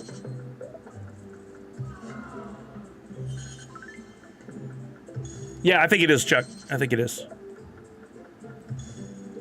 I'm up to another 27 mil and only 44 of the Fantastic Four discs. Those things feel like they're coming in very slow. Take a little pause and see what's going on over here under Friends. Darth Wacko's playing. He sent me a couple Fantastic Four things, which usually come with dice or money. I'll collect them. This Fantastic Four event is very interesting to me. I really dig it. 42 dice rolls. One was like 180. Another 48. Oh, for sure, Chuck. For sure. I think all in all, it's a win. The only part that sucks is the taxes. I am going to have to claim it and pay taxes, and I'm not looking forward to that at all. I don't know why Uncle Sam should get something off me selling for my collection, but it's earnings, so I guess it is what it is, and I can't avoid it. That's what it was, Wicked Dumb. Yeah, yeah, very cool. Oh, wait, it was a trailer? I thought it was just an image. Oh, I gotta look at the whole trailer, sorry. Ooh, boy, I spent a lot of money just then. All right, let's get back to it. If you're a content creator, if you're a streamer, on Stream Elements right now, there were spots open for Monopoly Go. And you make some bucks. I'm close to $200 earned in the last 24 hours off this. And you probably have a different audience than I do. I would recommend streaming. At a bare minimum, you stream for an hour and make $60. Guaranteed. $61, in fact. Then you spend at least $10 in-game buying stuff. They reimburse you the $10 and give you a $20 bonus. So you play for 1 hour, spend $10 in the game, and you'll earn $100 that they pay a month after it ends. So you do have to wait. You have to be patient. It's all listed out. It's not a scam. The thing only runs for 10 days. So I'm going to run this through August 10th. And then on September 10th, I'll get paid. Direct deposit. It works. I've done it before with Matchmasters. Worked great. Okay, now to post on Insta.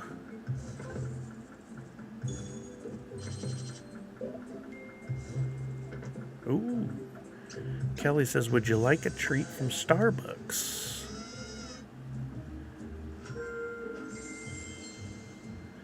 I don't think I do.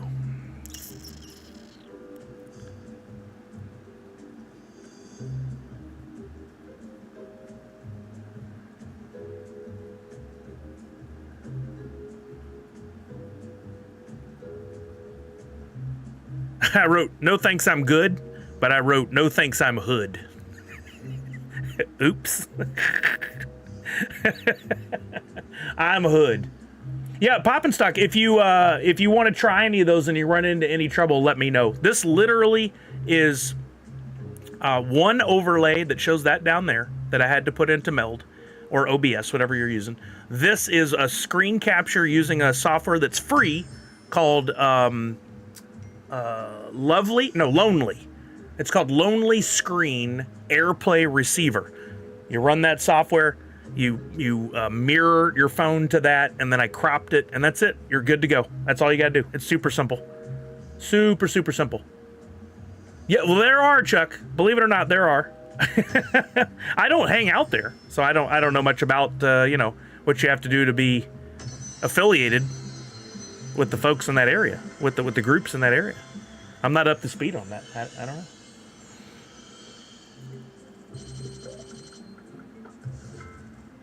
Okay, now it's on Twitter and Instagram. Back to listing pops.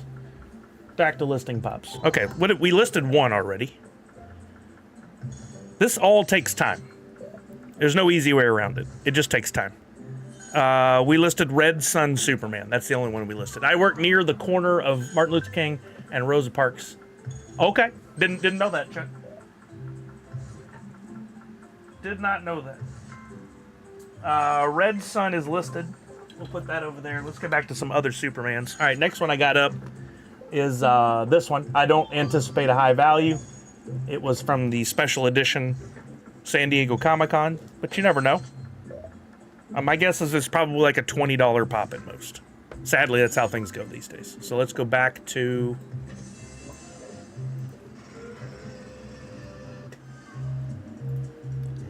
Wait, didn't go to the right thing.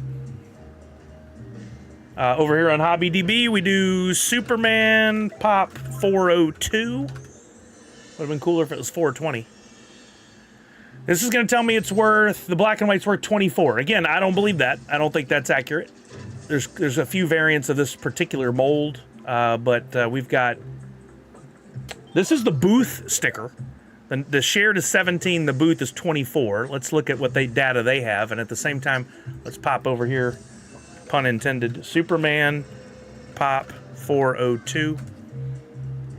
This one says only 4 sales in the last 2 years. I don't believe that. One here on eBay in August of so a year ago, $38.40, $38.50. You know one sold since then. We do have to put... This gets tricky because there's so many variants of this pop. Most of these don't have the sticker on them. There's one. Sold for $15.99. One bid at auction. Auctions are for buyers.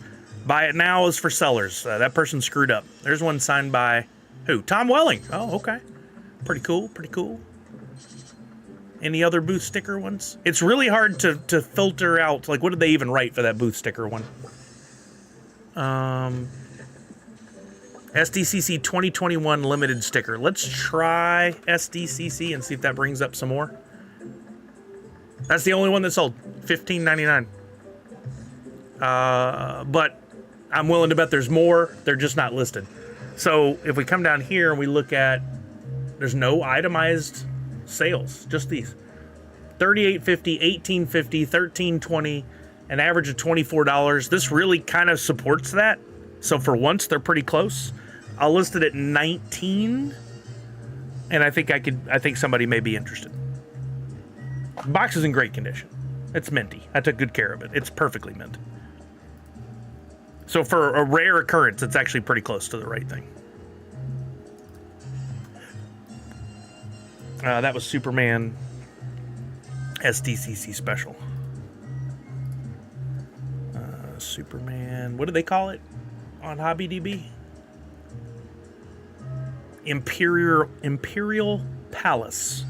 So we'll do Imperial Palace, black and white, Funko Pop, SDCC, or 2021, SDCC exclusive, number 402.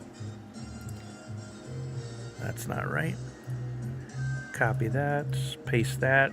Condition, I think it's Jim Mint, if that was a thing. Weird sticker on the bottom. I have a Bane that has a similar sticker. That came from the booth at SDCC. It's got that big honking sticker on the bottom. But it is mint.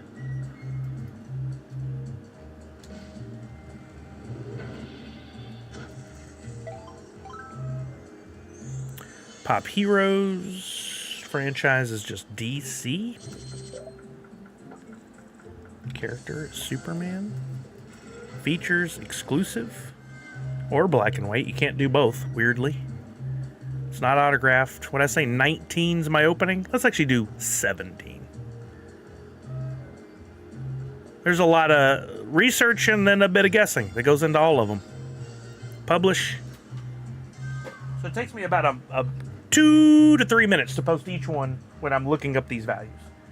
But by not just doing $1 starting bid, I'm keeping myself from getting absolutely trashed on these sales. Like, it would be really easy for these sales to go south and me make $7 off a pop that's worth 30, and I just ain't here for that. Superman Specialty Series, where are you? Would have been better if I kept these in order. All right, any guess on the value of Superman Specialty Series? Probably pretty heavily produced. I'm guessing it's a $12 to $15 pop. That's my guess. 15 says Chuck. Superman Specialty Series Pop 251. There's a variant 80th anniversary. Oh, okay. There was a version that had the 80th anniversary logo in the bottom right-hand corner. Mine does not have that. A rare, not an error, but a variant. This is $17. So now let's come on over. Superman Specialty Series Pop 251. Oh, look at that. Interesting. Because the movie Superman was just out, we're seeing a spike. $26 above PPG.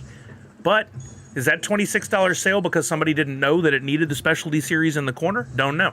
$16.50, right in line. $34, $7.50. Look at the difference between buy it now and auction. Don't do auction if you're selling. It only hurts you like 95% of the time it hurts you. Every once in a while, it might help you. There's $40, $40, a rare one that's above PPG. I'll take it.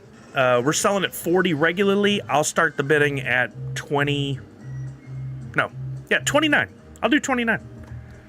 Somebody gets it, they get a good deal. I still win. All around, I'm not mad about that. If I sold it at 29, I'd prefer to go higher, but what's your friend code? Do you have an X post for the... No, I don't, but that's a good idea. Let me work on that. That's a really good idea, Tech. Let me get this one listed, and then I'll do that. That's a great idea. This is a specialty series Superman Pop. Funko Pop. You got to put that in case somebody's searching the number 251. Paste that in. What's the condition? Mint. Mint. Near mint on the back. But all in all, mint. That just the tiniest little bend in the back that's not even a crease. So we can call that mint. If it was a crease, that would be near mint.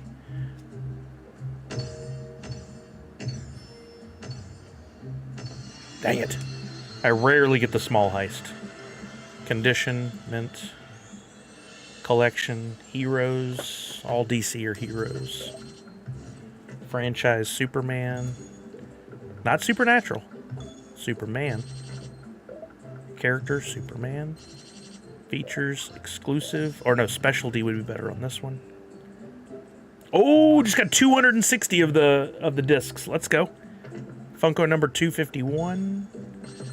And what did I say? 29. Got it. Auction for tonight.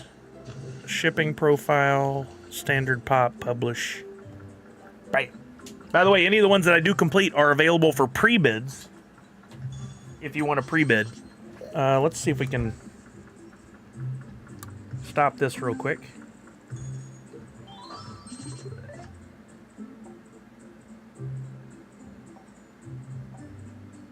Need this friend code right here.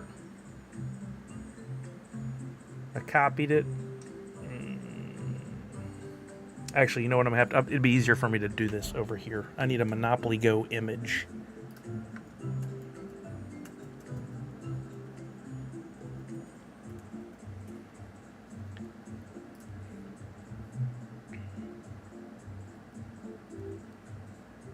Oh, there's a Fantastic Four image specifically that I think looks really cool. I'm going to grab this, but it needs to say Monopoly Go real big on there. How about this one? Copy image. Post this. Join me for some Monopoly Go.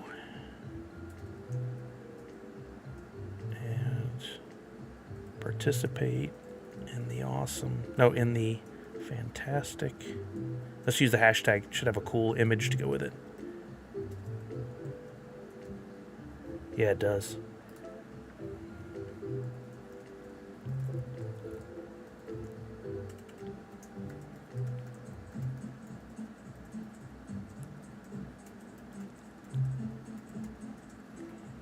Actually, I'll just put referral link.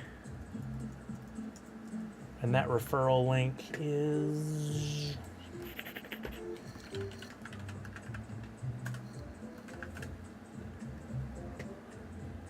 I've spelled it wrong. Way to go. Monopoly Go.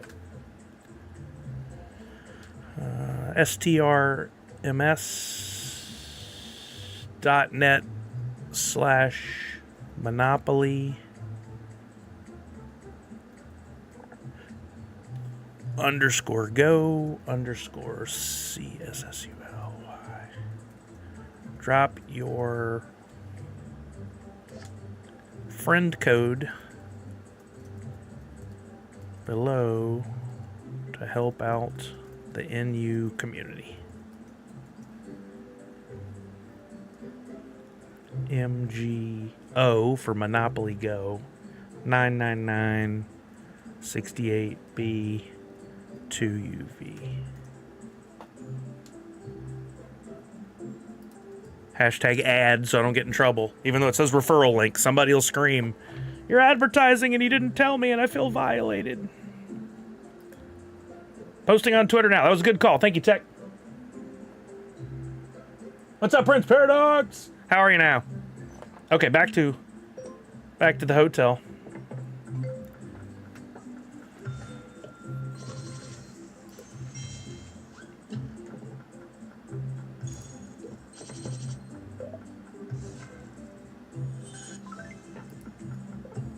Oh, I see you're tweeting out, Chuck.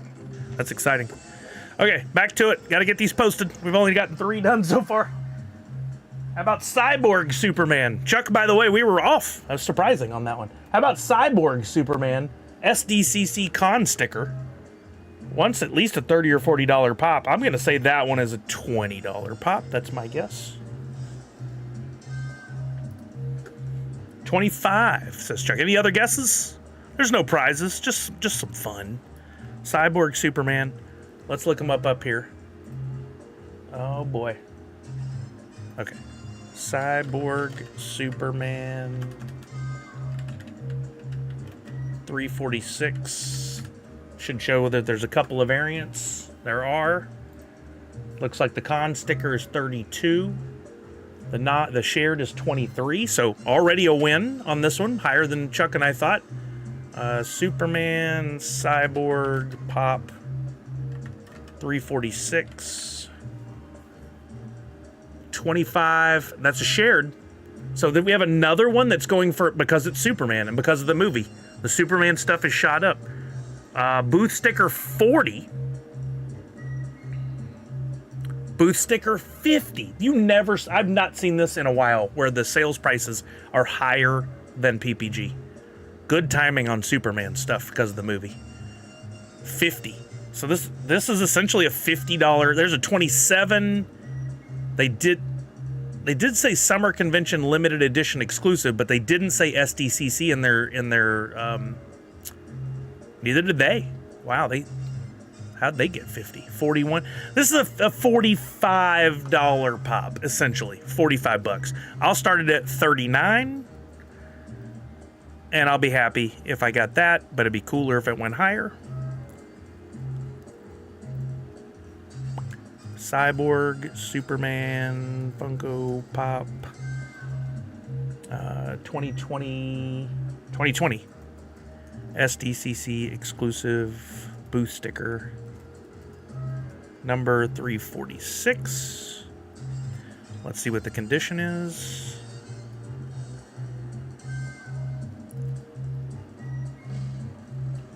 Falconer said 26. He was closest without going over, I think. A couple of minor dings and scratches. Nothing horrible, but not enough to get a mint by any means, so we're going to go with near mint. 1 near mint. Heroes. Superman. Keeps wanting to go supernatural. Superman exclusive. This is another Prime one. Would have been great for some spot chrome. That would have been great with spot chrome. That metallic look is nice, but the chrome would have really made it pop. 346.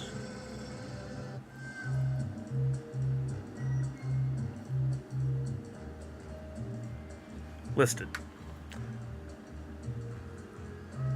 The old Price is Right trick. Gotcha, mother. Oh, okay. These I'm probably way off on. We got the White Lantern Superman Fugitive Toys exclusive. There's a regular, that's what this is, and there's a glow. My guess is regular 40, glow 75. I'm hoping I'm low.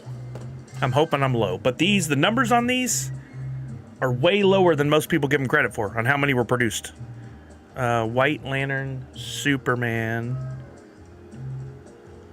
regular. Yep, that's it. Any guesses? 35 and 47, says Chuck. White Lantern, Superman, Pop, 57. Save myself some time, copy that. Oh, 40 and 140. A bigger spread than I thought. 140 I like. Now, this is what's interesting about this. Let's look at this. I think they produce them in the same quantities.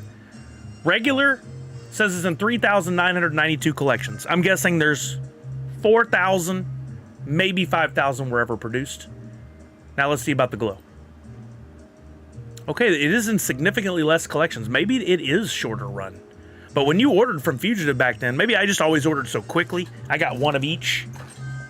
But wow, we were way off on that one, Chuck. Now, you were closer on the low end. I think what did I say, 40? 30 or 40. We were both fairly close. But I like to see that the high end is so high. But let's look. The latest one at auction glow sold for 60. Don't do it. You shouldn't have done an auction. You messed up. 60, 61. Look at this. Best offer, we can't really tell. 125. So there's hope that you could get a high-end price on this. Only a few of the glows have sold, however. This hurts. And this hurts. And that really hurts. 45 bids got that to $61 plus $10 delivery. But that was in July. And just a few days before, a month before, 2 months before, somebody sold one for $125. If it's in good condition, I think it's easy to say I could get over 100. But the actual value on it right now, all over the place. What does this say? Look, it says one sold in the last 180 days. We know that's BS. It's like they cherry pick the high ones. Now this, okay, so this is something to factor in too. Whatnot, recent sales, which we're not seeing over here on eBay. This person got $140 2 months ago, 3 months ago on Whatnot. This person got, at the end of last year, $145 for that one. So it's doing well on Whatnot. I think I can take into account that these prices are very helpful. And I'm going to stay pretty high on this one. I don't want to sell it right away. So I'm going to start it at one. If it's in good condition, the glow, I'll start at like 120. But the standard, in not perfect condition, see another indentation here? Small ding. I think near mint is fair on this one. Near mint, regular, there's 20, 35 for the regular. That helps. 20, 42. That one's lacking a sticker. That's interesting. These are really tricky. I'm gonna go. There was a 40. I'll go 29. 29 on White Lantern. Regular. Title. White Lantern. Superman. TM. Just kidding. Funko Pop. Fugitive. Toys. Exclusive. Number 57.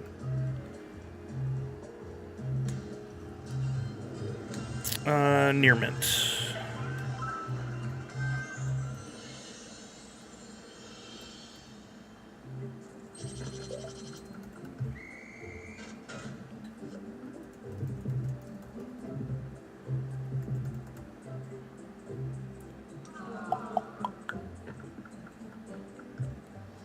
I haven't checked in a while. How am I doing here? 736 dice rolls. Where am I at on Fantastic Four discs?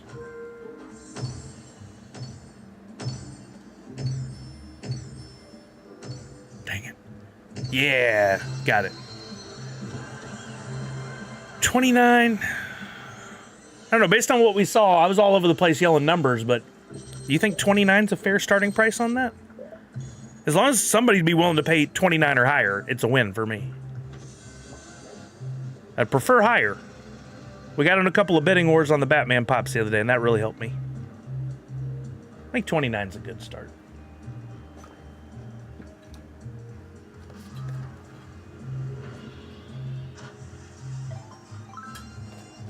So for the, I think I'll go 120. That's $20 off the last couple of sales for the glow. And what condition is this on? It's damn nice. That gradable. A couple of very minor little falls on that. That's a gradable pop. I'm gonna go 124. I'm going a little higher because it's in such good condition. Still below the sales of those last two on Whatnot. Superman White Lantern Glow. Yeah, it's an excellent looking pop.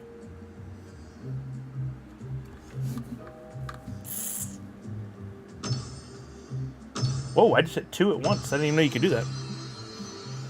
White Lantern, Superman, Funko Pop, Fugitive Toys, exclusive.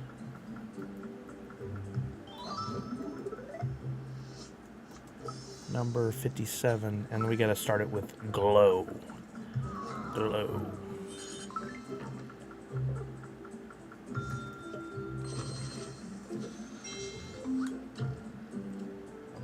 Back up to 700 dice spins. I'm at 359 Fantastic Four things. How do I get the bars to show over their heads?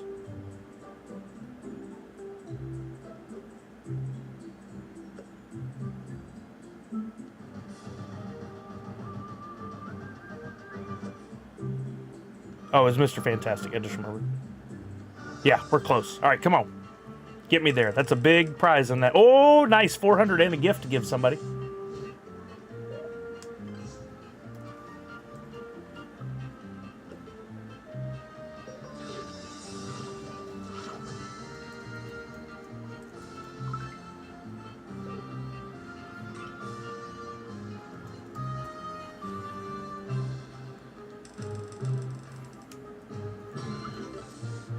$600, nice.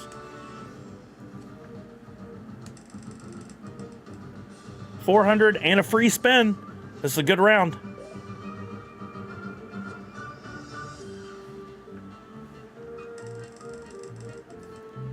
$600. Let's go. Is that going to put me over it? It did.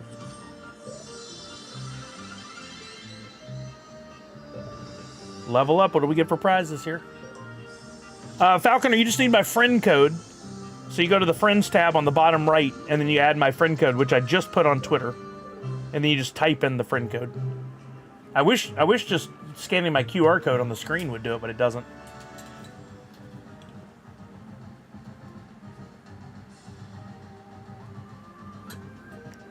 Let's see. Oh, I get 10 minutes of bonus of double. We better take advantage and keep that spinning. I'll come back and do Fantastic Four in a minute. Okay. Ooh, good Superman here. Mainline Superman, but from the Superman Zack Snyder movie. Had some really good exclusives off that one, off Man of Steel.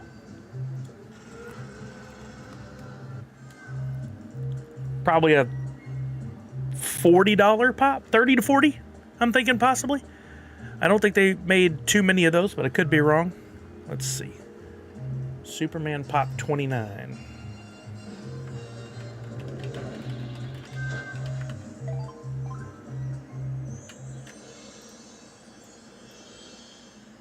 $55. Back when mainline pops weren't overproduced. And look at that. That's crazy. That retains more value than those Fugitive Toys because they came around the same time. This says $55, but quickly seeing over here on eBay, it's not supported with fact. It's saying that 62, 45, and 27 were the latest sales. Over here we see 20, 25, 45, 22, 48 for the pair. That doesn't count. 35. You're lucky to get 30 for this pop, and it's still showing 55 on PPG. I think I got to start this one at like... The fact that one got $45 recently, I'll start it at 29, and hopefully it gets some movement. That's well below PPG. Falconer, actually what we did is we started a thread on Twitter per Tech's idea. I really liked it. You can just drop yours below that on Twitter. You can drop it here as well if you want to, but put it on Twitter underneath that that post, and that'll help others find a little more easily. Not many people are here in the stream. Oh, I get another 5 minutes? All right, let's...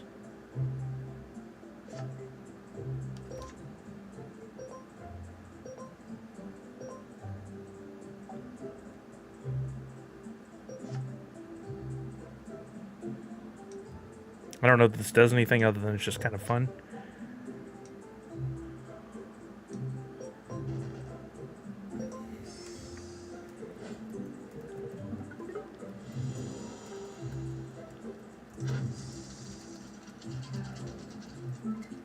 Okay, back to the spinny.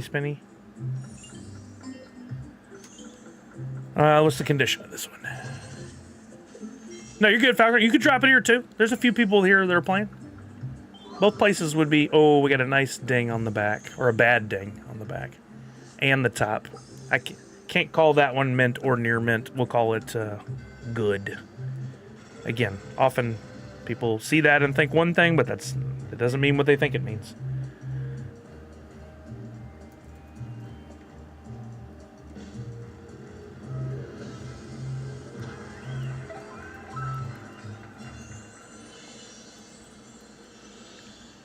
Not even an exclusive?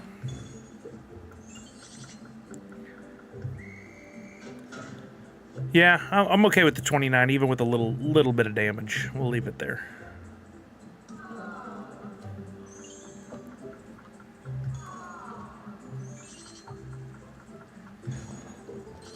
Ooh, Superman Previews exclusive. From back in the day when those were actually fairly limited. I'm gonna guess 30. This is from 2012. Holy shnikes. It should be worth so much more than I'm sure it is. Superman Pop 07. Superman Pop Previews exclusive.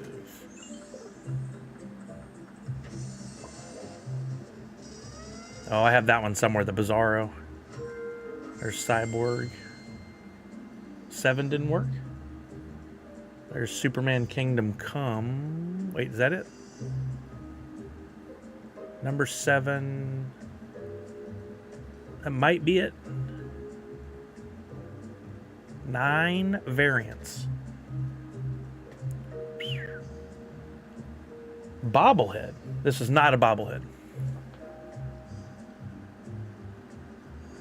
Not metallic. Not chase. There's 2 different chases? One's a bobblehead. Ooh. Estimated value $2,250 for a bobblehead. Wow.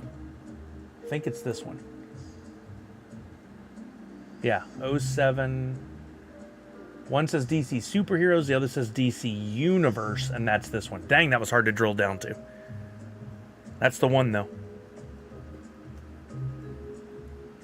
Yeah, it's so weird. We're friends, but we attack each other. I don't get it either. Hey, Emo! What's up, man? It's so good to see you, too. I hope you're doing well. I don't know if you participate in the silly mobile games, but I'm doing a little sponsorship with Monopoly Go right now, and I get paid for everybody who installs it. So if you're willing, cool. If not, totally understand. Funker Pops. You got a couple of those?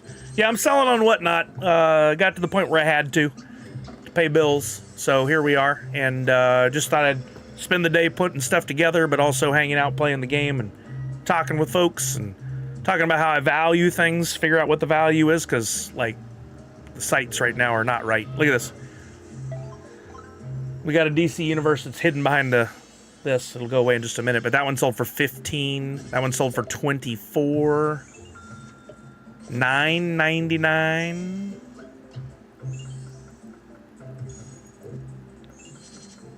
$10 all over the board.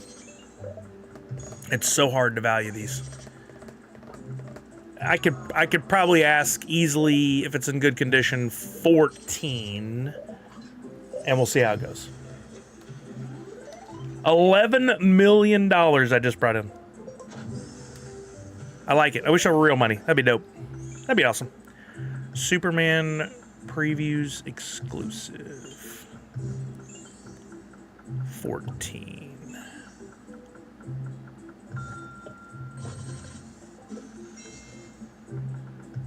All right.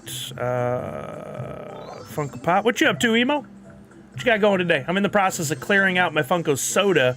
I have way too many. Yeah, man, I remember you had a bunch. You were going ham on those. I still can't believe how the bottom dropped out of those, man. It's such a shame.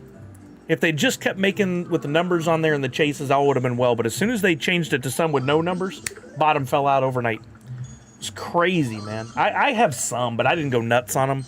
I thought they were cool as long as they stayed numbered like that. But as soon as they changed it, dang, what a shame.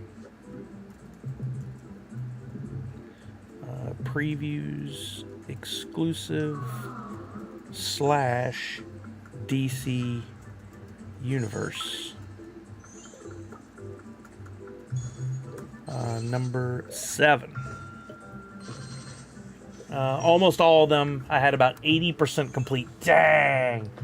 That's so cool. Can't believe how cheap some older pops. Yeah, Red Ranger, it's honestly, it's a sign of the times. And I don't think it's like people say Funko's dead and all that, whatever. They keep their comments to themselves. It has gone down a little bit, but there's still new collectors coming in every day, and there's a lot of great old pieces that should be going for a lot, but I just don't think people know about them. They're only looking at what's right in front of them. Things like Whatnot are deteriorating the value. I'm using it, but I'm trying not to do my part to deteriorate the value. People selling stuff at $1 starts, and it's going crazy low, and then those get recorded, and that brings down the value, and it's honestly a shame. I'm trying not to fuel that fire. But yeah, over time, things change. Because people, because the economy and the cost of living and all that, people aren't spending what they once did. I mean, you can look and see how many SDCC exclusives went up online after this year, and that gives you a really good idea of, you know, how little people are buying compared to, say, pre-COVID. Pre-COVID, we were trucking along, and then during that first year of COVID, we were trucking along. But people had to, you know, they got to buy groceries and pay rent first. Crazy, I know.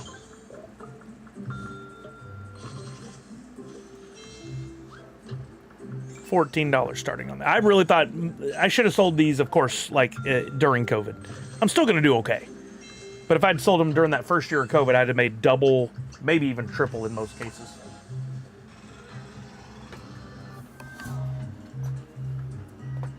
There's not a great way to find it. I mean, the sad thing is there's a ton of ways to find the stuff you want to add to your collection. And to do the research. You got eBay, you got HobbyDB, you got the Funko app. All of them, sadly, have their flaws. And so maybe there's not one great resource for all of it. But like, let's say you're a Superman fan. You do a little research, you can easily find all the Superman pops that are out there. And then finding them has never been easier with all the eBays, Mercaris, Whatnots, etc. But like, you know, which one do you chase? How do you know which one you really want to go after next? In a lot of cases for people, it's just whatever's right in front of them. Do you really buy groceries? Don't you really rent them too? Do you rent groceries? Oh, here's another big one. 7.6 million possible payout on this one. Come on, diamond rings. Oh, wow, look at that. I hit the large size. That's still like 5, isn't it? Yeah, I'm not mad. I'm not mad. All right, Superman from Batman versus Superman. Love the pose. This was back when the flying poses were still fairly new, and I think this was the one that there was the Batman v Superman 2-pack that was going for like $300-400 and higher at SDCC that year at other booths. I always hated that. They'd come use their vendor badge, lie, cheat their way in, grab one, take it to their booth, and then try to sell it for 10x the value. All video game collecting is huge. Collecting is huge, Emo. It's really cool. The grading to it all has added a lot to it. I don't know how you feel about that. Some people are into grading, some aren't. I think it's a natural evolution of all collecting. We've done it with comics and sports cards and Pokemon cards. If you can encapsulate it, seal it, get a condition, quality condition on it, I think it all helps for collecting. But some people view it as like bad for collecting. I don't get it, but everybody's entitled to their opinion, I guess. Eat the box. Red Ranger, that's what my buddy Matt Cardona does. He literally have eaten the boxes for limited edition pops. And not the sodas, though, probably. That wouldn't be good. Batman v Superman. Funko Pop. Number 85. Still got 2 minutes on the bonus earnings there. Let's see the condition of this pop. Ooh, that box is minty. That's a gradable pop. If this was valuable, it's gradable. But I don't think it's very valuable. I think it's like a $12 pop.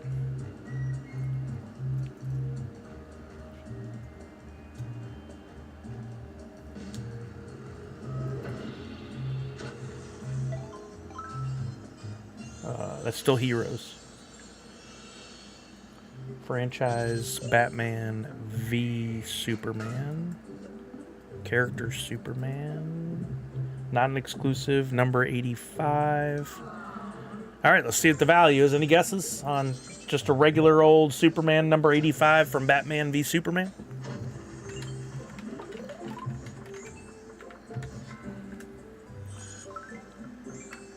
$13. That wasn't far off. Red Ranger said 20. Just saw the National Card Show is coming to Detroit in 2028. Oh, that's cool, Chuck. That's awesome. That's really cool. Superman Pop 85. Nope. P-O space P is not how you spell pop. 8, 11, 16.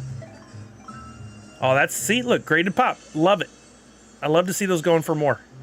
That one's an 8.5. I have several that would be 10s. I just got to get them graded. Not of that pop, but of some higher end stuff. Got them separated just for that cause. 20 on that one. I mean, I think based on this, I could go, because it's in such good condition. I could start at 12. Oh my God, that'd be crazy, Nadu. I wonder if that's even possible. I mean, I never thought I'd see a Lego or a Barbie one, and happened. Would be interesting. Okay, starting that one at 12. Minty.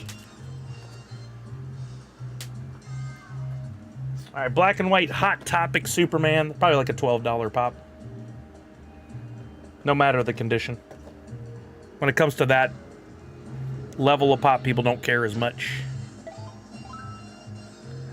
Superman, black and white. Where are you? Hot Topic, black and white.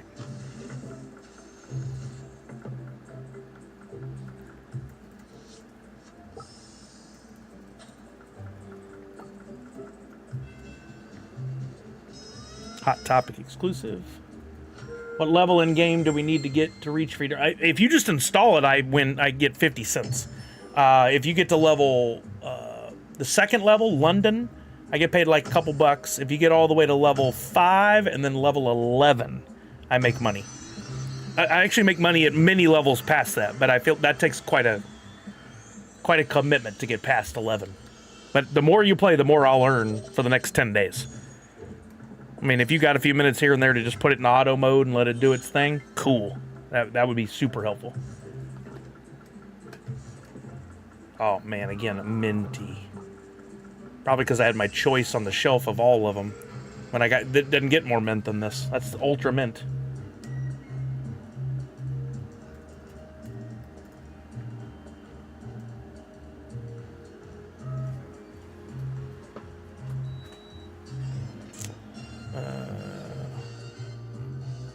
Collection Heroes.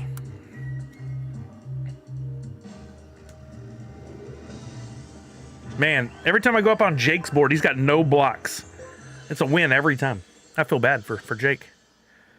DC Superheroes. Character Superman. Features black and white. Funko number 7. And let's see what we got here.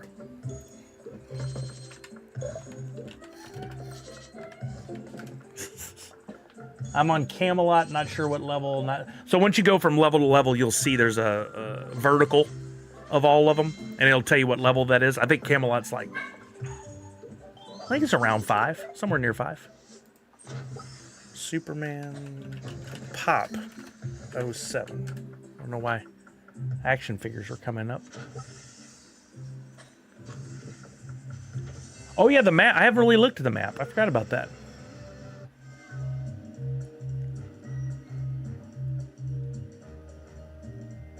Oh, here we go. I gotta go to this one that I looked at earlier. Where is it? This one? 9 variants? No, this one. 07. Old Jake from State Farm. He's trouble. He's been working out, though. Better watch out. Oh, somewhere I have the Wonder Woman of this. The Hot Topic limited to 144 pieces. I bet that's worth quite a bit. Superman 07, like I thought, $12 pop. There's sticker and Underground Toys sticker. That actually goes for less. So it's a $13 pop there.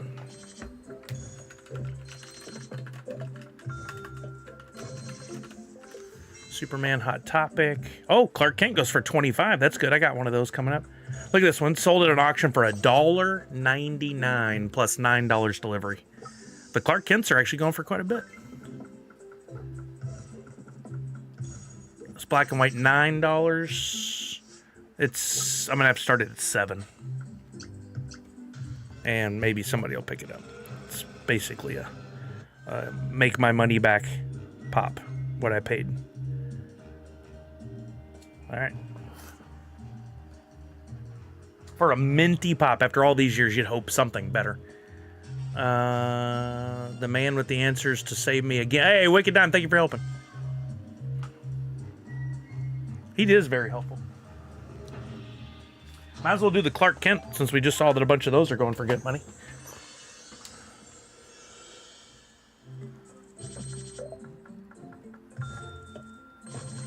Hopefully it's in good condition. Clark Kent. I think it was Hot Topic was the only version of Clark Kent you could get. I might be wrong. Funko Pop. Hot Topic exclusive. Number 145.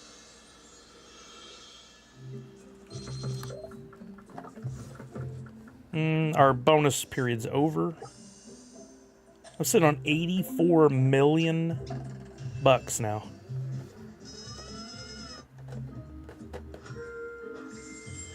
Minor ding there, near mint.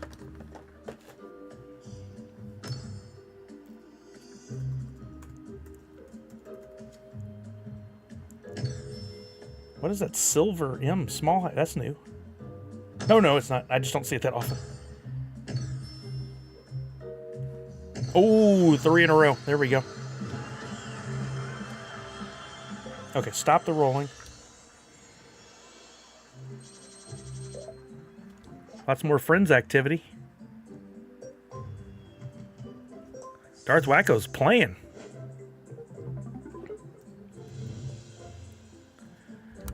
Collection Heroes. Franchise DC Super.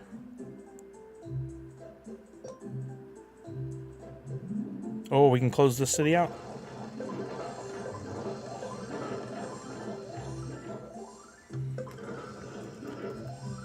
Character Super. Oh, Clark Kent.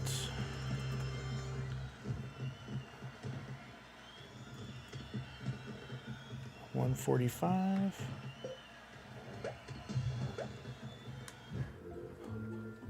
Yeah, so this is the vertical map I was talking about, Misty. I just went to level 15. Which I don't know, after 11... Where'd it go?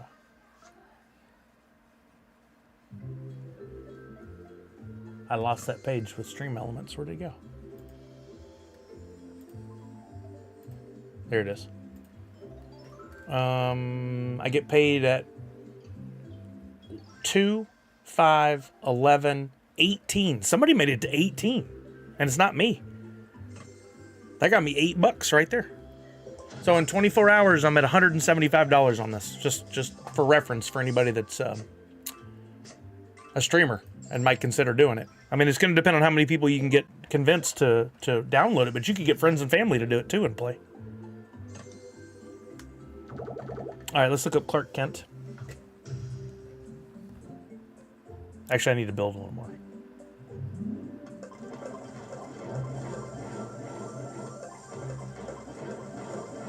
Spend that money.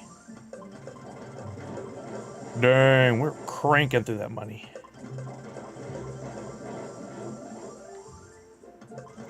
I might make a record for the shortest time through a level here. Can I do it? Don't have enough. So close. Almost blasted all the way through that level and without ever running the board at all. That would have been crazy.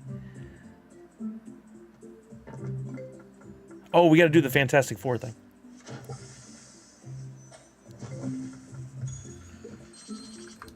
All right, let's see where we're at on Fantastic Four. There we go. There's the bars over their heads. I want to do the one I'm working on with Wacko next. No, Walking Miracle's been doing some work. Let's see where that got us. Oh, great job, Walking Miracle. You did. Dang, let me help level that up some more. Why wouldn't it show me on the bar the progress you made? Look at that. Whoa. Good job, Walking Miracle. Cool. There's a little Silver Surfer with Galactus. Well, let's see if we can push to the next level for Walking Miracle here.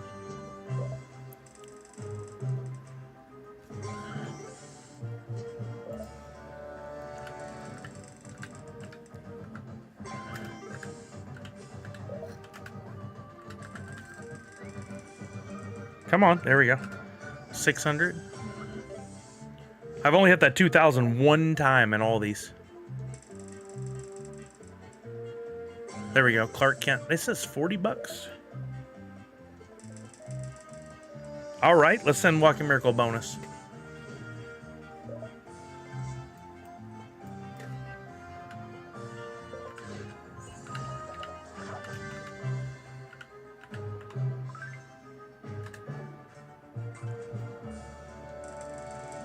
Oh, so close. Come on, hit it, hit it, hit it, hit it, hit it. Ah, boo. Whoa, one of the Clark Kent with a protector sold for $50 here recently. 25, 30, 42, 30. I can easily start this at 24. With one having sold at $50 recently. Not bad.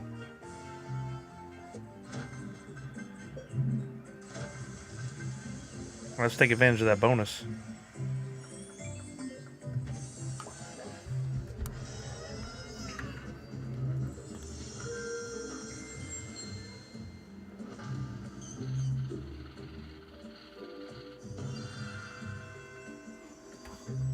It's because now he's wearing hypno glasses.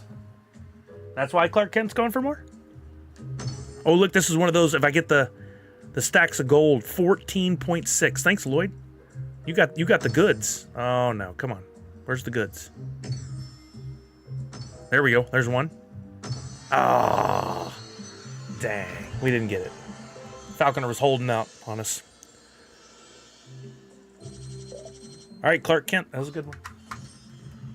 Ooh, okay. Here's a good one. Now this, to be fair, I haven't done research on this one in a long time, but this pop came out for the Dark Knight. And was highly sought after pop. Went for hundreds pretty early on. Then Underground Toys found a pallet of them and put them out, and I scooped one up. They had a lottery. I got lucky enough to I got two, so I have another one somewhere. But I got it, and then when it came in, we have some real oddities here. Bottom looks pretty good, except look, where's this white sticker here? What the crap is that? That's stupid. And then this is the reason it dropped. is because I think these were made again. I don't think they found a pallet. I think they manufactured more. They're authentic, but I think that they went to Funko and said, hey, we want it internationally. Can we get it? And Funko maybe said something along the lines of, sure, but it can't be exactly the same. Something's got to be different. And this is what we end up with. I have no idea even ballpark what it is right now, but we're going to find out. Any guesses? I'm going to guess $75. But I hope I'm not too disappointed. Bane. And I'm wondering if they're here in HobbyDB, is there any differentiation in variants on this? Okay. Bane with the Harvey Dent photo. I forgot about that one. Bane the NFT Pop, which sitting at $195 is real nice, Clark. We got to go back. Here it is. It says $160. Only one variant. So they don't account for this, whatever this is that I'm looking at there. But look, this has big letters, vinyl figure at the bottom. And I've seen this differentiated before. Mine has little font that says vinyl figure, and that has it in French and Spanish. 4 fake images. I've never seen this before. What is this? Okay, it does say this is real with the small print.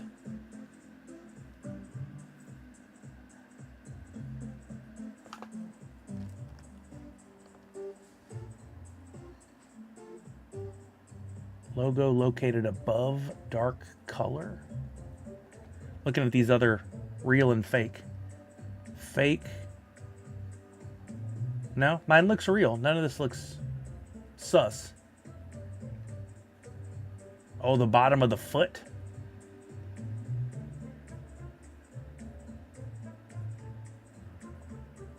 I don't really want to open the box to find out. I didn't buy this from eBay. It didn't come from China. It came from a reputable seller. So, according to HobbyDB, we're looking at 160, but it says only one sold in the last 180 days. Let's look again. Bane Pop 20. Out of box, out of box, out of box. Whoa, $36. That hurts. Why? Why did that sell for $36? Auction. If people aren't looking for it, those auctions just hurt everyone. Buy it now, 100. Buy it now, 40. This has got to be the fake. This has got to be a fake. But they have 831, 100% positive. Dang. 44 at auction, 41 at auction, 41 at auction. Not good. 62. Dang. It fell off, man. But this one at $100. Let's look at the other photos for it. Small print on the front. No big honking sticker on the back like I have. Boo. It's in good condition box. Yo, jumps. I've seen the Underground Toys ones go for way less. People want the... I'm sure. Absolutely. So yeah, I'm not going to get a lot for this at all. But if somebody wants Bane in their collection, they can get it. And the box is in... near mint condition. Couple small things. Except for that sticker. Oh, I just saw another sticker. Look at this. I didn't see this before. Below this sticker is a black sticker right there. What's that covering? And why? Let's look at the back of this one on the listing.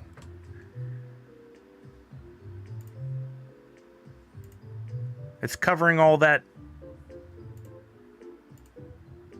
all this legal stuff. That recycle logo, CE... It's very strange. It is not a fake, but it's definitely it even says, oh, real big on that sticker, it says Underground Toys. I didn't really look at that before. I thought that was other legal. Let's do this. Can we put in Underground? Bane Pop Underground. Let's just see if anybody has it listed as such.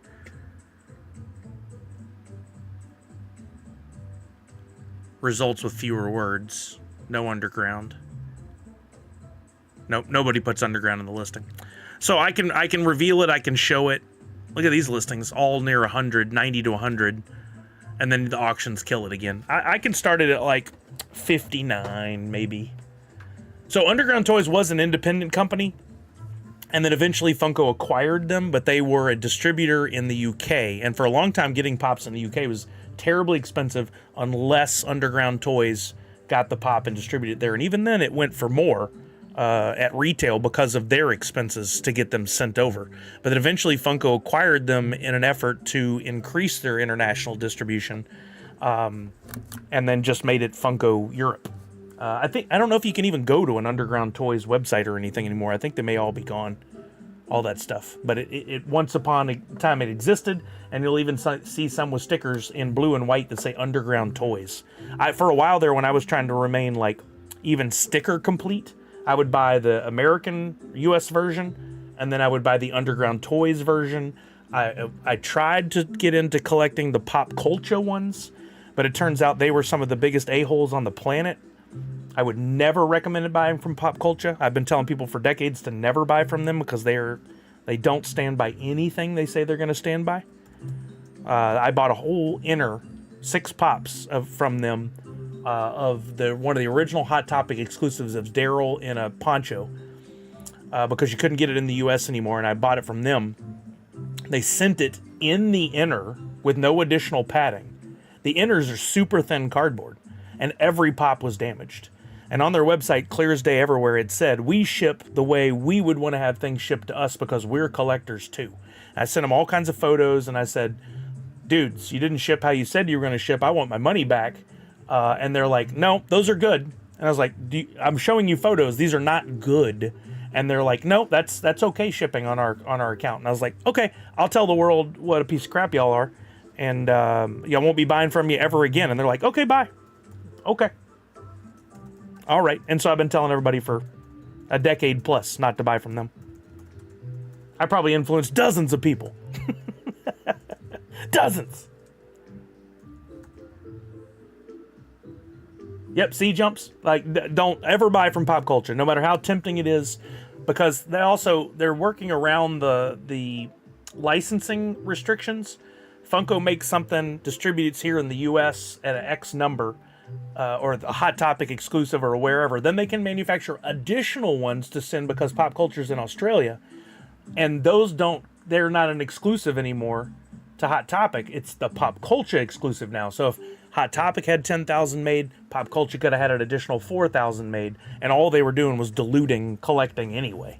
They just made it a little easier on the Australian folks to get it, and I feel bad for them for having a hard time getting access to the Pops, but yeah, what a shady ass company. I don't get it either. Hey, what's up? Oh, did you try them? Wait, this is in addition to the other pickle stuff we just got. No, these are my favorite pickle chips ever. What? Is that how you say it? Yeah, they're fried pickle chips, so they have like sweet and salty. Found something. What'd you find?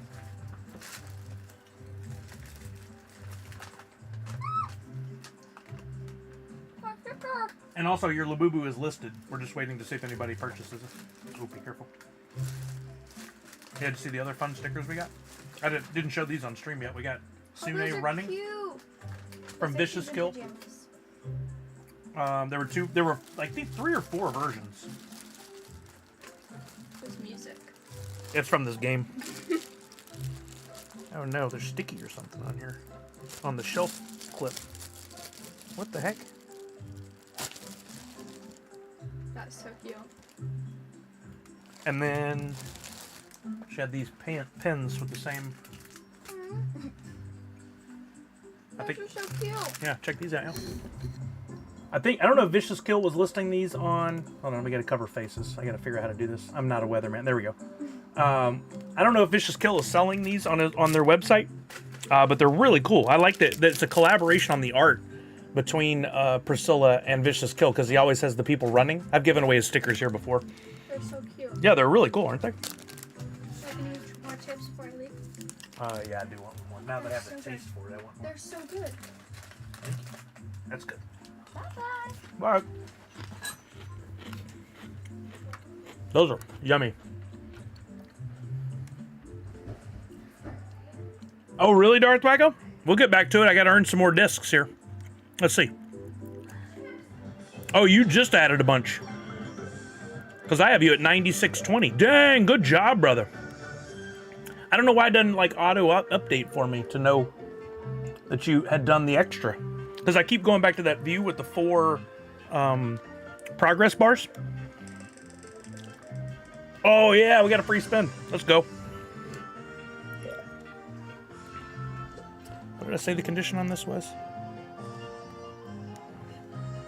I mean, for what it is, I'm going to call it near mint. Thank you for playing, Darth Wacko. I appreciate it, man. I don't know how far we have to get through this to complete the Fantastic Four event. I don't think we have to get the top prize in every one. I hope not. I'm not going to make it. But the payout, the bonus you get, is really good.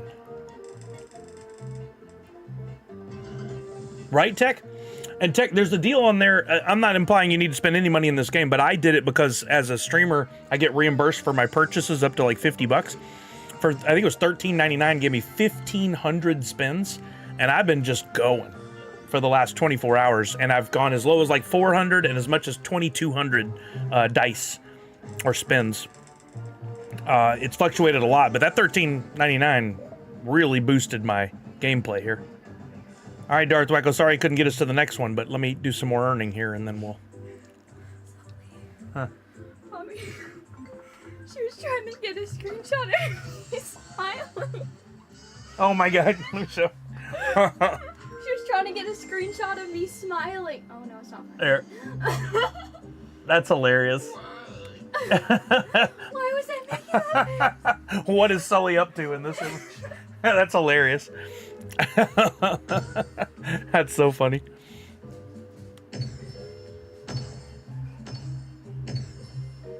Oh, okay. We got to finish Bane. We've been working on Bane for like a half hour now. Those chips are so yummy, though.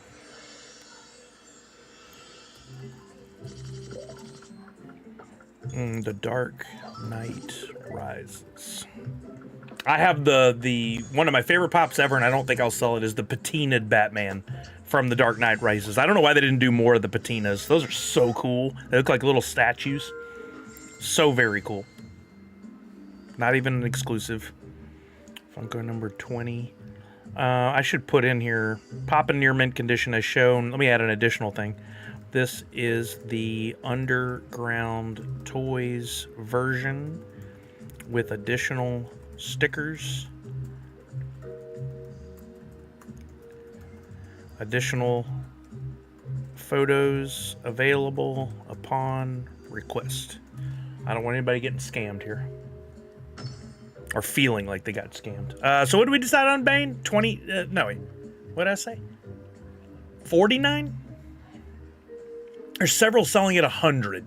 I can go 59. It was a decent starting on that one. I can't even get more partners. I'm definitely not finishing the events. You think you have to finish all the way up to the top of those? You got to get to the top prize to finish the build, then finish all 4 to complete the event. Oh, dang. Yeah, I don't think I'm going to do that. I'm trying, but... No wonder the payout is so big at the top there. Honestly, though, like, there's been a couple of Funko events in the Funko Pop, whatever they call it. I forgot the name of the game now. There's been a couple I completed that were very hard to complete, and I got a really good payout on it. So I fully believe in the make it difficult and give a good payout. I have a couple of pops in that game I don't think many people have.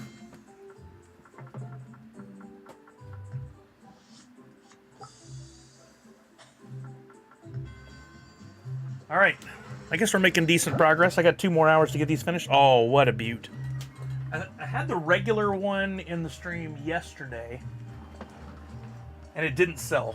So I may put that back in, but I got the glow as well. And the glow is, wow, I love the oversized glow-in-the-dark sticker. Mine is chopped at the bottom, squared off a little bit. I don't know if the other one's like that or not, but it's a beautiful pop. White Lantern Batman Glow. This should be $120 to $150 range. Should be.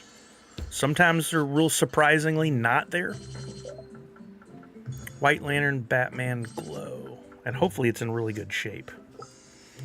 White Lantern. I have quite a few White Lantern options in my store now.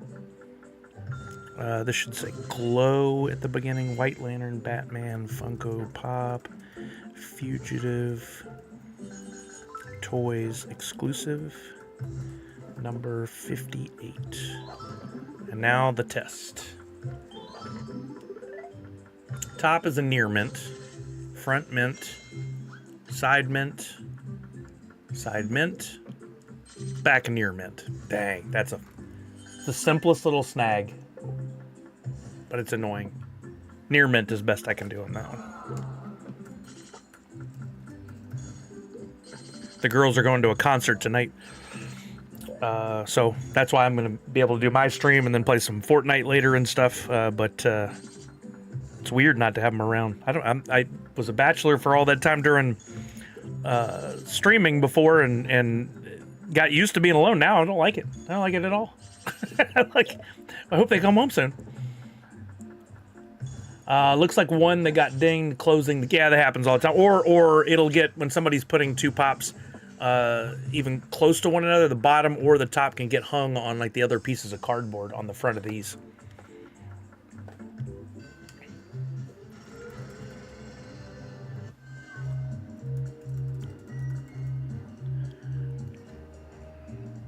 Character Batman. I had to type that in so many times Thursday. Weird to do all the Superman typing today. 58, not autographed. I wish I'd gotten an Adam West autograph when he was still alive. I never did take that chance. What are they singing? It's a country show, and I don't remember the artist's name because I don't know a lot of country artists. I know she's told me several times. It's out at the same place where we saw Cirque du Soleil. White Lantern, Batman, 58. I'm down to 543 dice rolls. Yikes! White Lantern, Batman Glow under $100. That's stupid. How many people have it in their collection? It's under 5,000 pieces. This should be a $200, $300 pop easy, and it's not. Probably just too many Batmans. Too many Batman pops. Let's see what the market says. White Lantern, Batman, Pop, 58. I should probably put in Glow.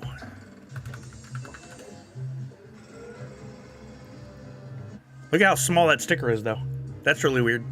Mine has a giant sticker, that has a small sticker.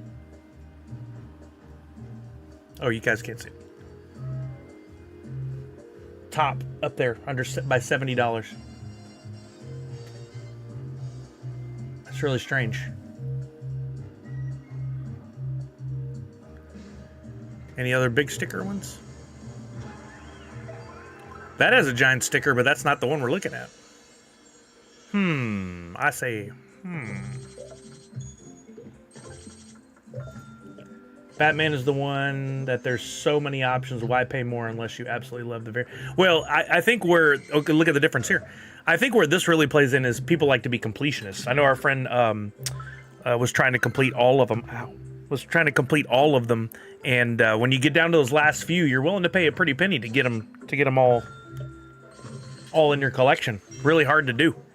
Batman's one of the toughest ever because that was one of the licenses where Funko was given a lot of leeway to make a lot of different things. Look at that. These all have tiny glow stickers, but occasionally one like mine has a giant glow sticker. That one has a glow sticker, but no fugitive toys. So that was probably like overseas. There we go. 50. That's asking. That's not actual sales. There's been no recent sales. Let's see if there's any whatnots. Aha! A White Lantern sold for $120 not that long ago here on Whatnot. This is not, for whatever reason, this is not getting factored in. Well, it is. This is the one sale they have listed for 2025 of this particular one. So, to me, that's value. If you don't have a lot of listings, you got to take the most recent one. And I feel like it's safe to say this is a $120 pop in good condition. This one I listed as near mint. I think I can start it at 99 effectively. And hopefully somebody sees the value in it. You don't see a lot of these pop up. I don't want to give it away, so 99 seems fair. Yeah, Darth Wacko. Somebody there's a Facebook group that I don't go on Facebook ever anymore, but there was, and I'm sure they're still operating. But there was a Facebook group where a guy would build an image, or somebody would build an image of all the pops, like a checklist. And the Batman one is just like, you could get a poster from your floor to ceiling, and the pops would still have to be that small to show up on the poster. It's crazy. I'm sure there's someone who's complete. Like Misty's almost Star Wars complete. And that's exactly Red Ranger. Supply and demand, less on the market, value should be higher. Yep. All right. Wait, do I have all the Batmans? Well, while we're in the area, I've got Kyle Rayner, White Lantern, regular, and glow. We might as well get these listed. So used to being up here and saying Rainiers. Is there a single character that even comes close to Batman in the number of pops? Well, don't count Freddy. Then yeah, Batman's got to be the leader. If it were up to Brian back in the day, so would Huckleberry Hound have been. But luckily, somebody talked about him making too many of those. Batman's really high up there. Superman's really high up there. Captain America's really high up there, but I think Batman reigns supreme on the most. Vader has a lot. That's a good one, Misty. I mean, if anybody would know, it would be Misty on how many Vaders have been made. If you had to guess, Misty, what would you say? At least 50 different Vaders? Deadpool, good call. Hell, I had a whole Deadpool show and I still have more Deadpools. Kyle Rayner, White Lantern, Funko Pop, Fugitive Toys, exclusive, number 237. 30 to 40 Vaders? Yeah, at least.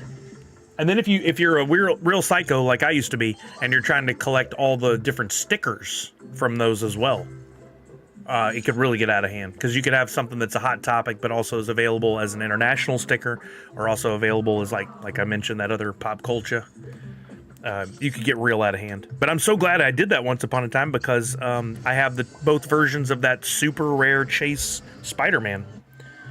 Those are near impossible to come by.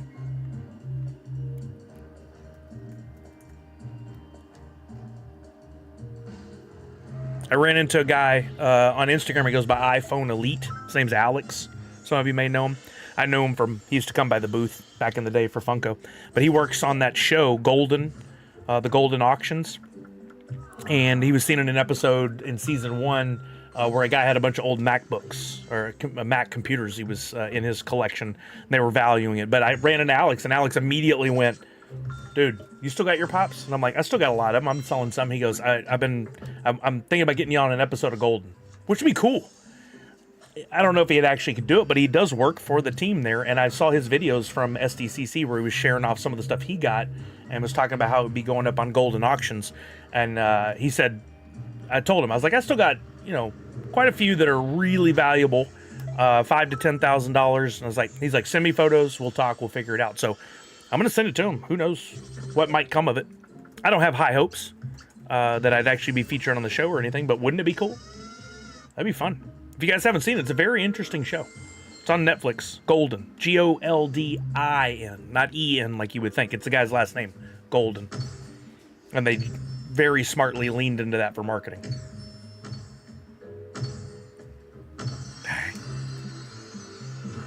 Kyle Rayner. Features exclusive. This is the regular one, number 237. I'm guessing this one might be a $30 pop at most. Grok says there are around 119 unique Batman Funko Pops. I don't think that's far off. Let's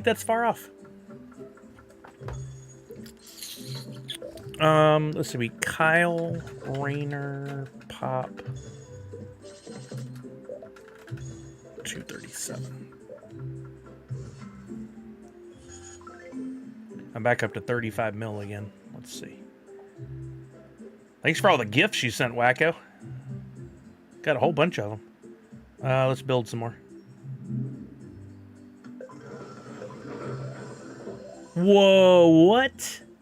These are worth nothing. This is so messed up. It says that the glow is worth less than the regular. The regular 20 bucks. And it really hadn't been worth much in a long time. In 10 years, it says here. Recent sales, $17.99, $25, $20. That's for the regular. The glow, it says, is worth less. Only in 1,400 collections. I guess just not enough people care about a Kyle Rayner Funko Pop. But imagine if Kyle Rayner was introduced into James Gunn's DC universe. That could change things drastically. Yeah, both of these are not very valuable. I guess so, Falconer. That's fair. That's fair. Let's just look up and see if any of them. Kyle Rayner Fugitive Toys Pop.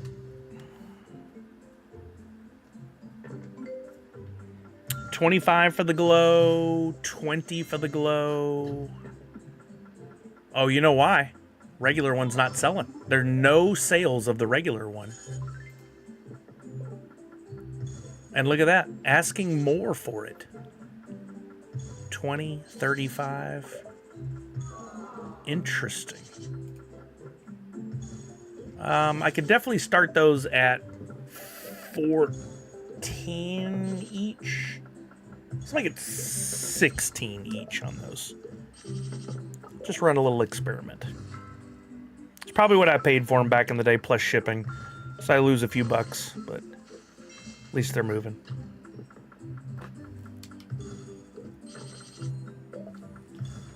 Oh wait, did I even look at the condition of this box? Yeah. I put near condition. I'm gonna have to fix that. Actually, why was I writing near?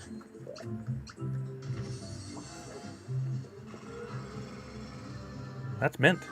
Why was I writing near? I gotta edit that one.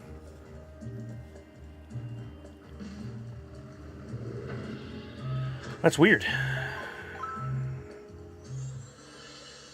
I have near mint on there twice. Why did I do that?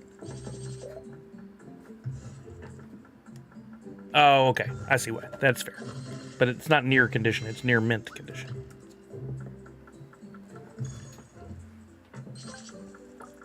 Also, it's a lantern, one of the least respected mainline heroes. I know there's some hardcore fans. Chuck that's here. Cal Laird, he loves them. But yeah, doesn't nearly get the highlight, the main stage that Superman, Batman, the Flash get.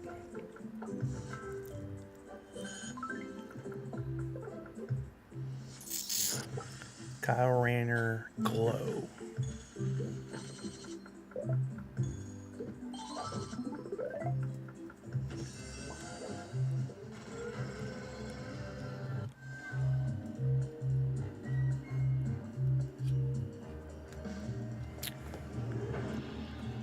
Oh, the glow's got some box damage. Ooh, couple. It's a production error, but it's bad. I haven't seen anything like this. Wow, look at it. It's not a crease. It's like when the box was produced, the box is messed up. Like when it was being printed, and then it wraps down here. You've got this. That's not a crease. That's in the cardboard. Come on, catch it in the light. It continues there. It's really weird. It's like it was printed wrinkled. So unfortunately, not in good condition. What's below good? Fair or poor? We call that poor. No, that's not the worst. I've seen way worse. I'm gonna call it fair. Poor would be like stepped on.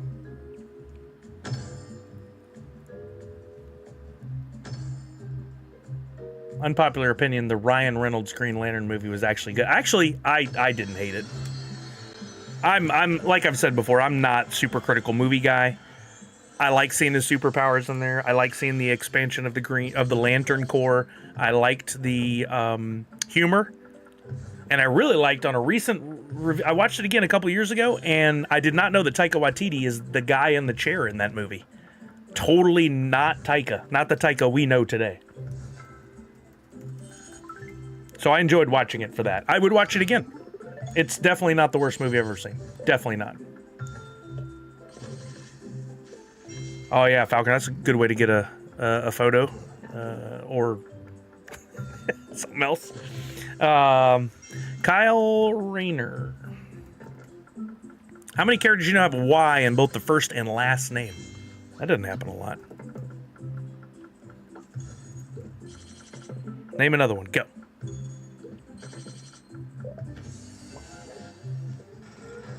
Uh, 12 because of the condition.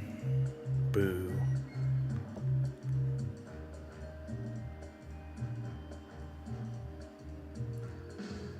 I don't understand the hate Green Lantern gets, or the hate that Ben Affleck's Daredevil. I have not rewatched that in a while, but I want to. I definitely want to rewatch that. I thought it was interesting. Oh, there you go, Falconer. Well done.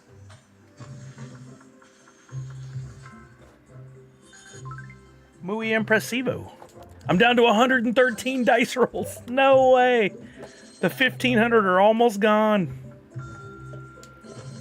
All right, this was like once upon a time like a $10 pop.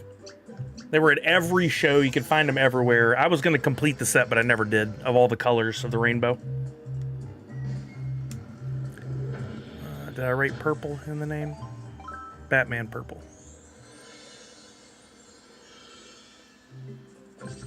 Yeah, Miss Jessie Star. I've got 10 more pops to list. I'm right on track to get it done. But playing Monopoly at the same time and chatting it up. Batman. Let's just go purple. Let's just start it with purple. Purple Batman. Funko Pop.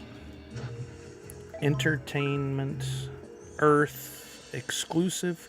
SDCC was weird without the Entertainment Earth booth there this year. Pop 1. It's a variant of the original Batman Pop. Number 1 in the corner.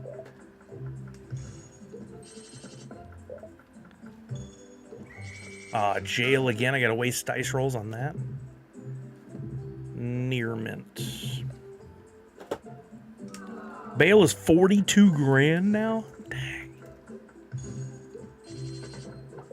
Oh, that's the first time I've dipped below my 60.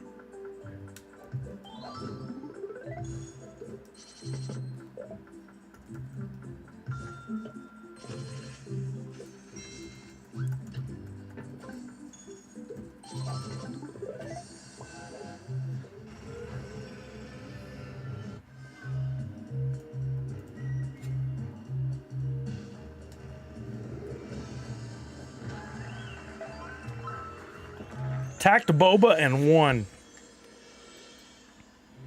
Batman Pop. Purple?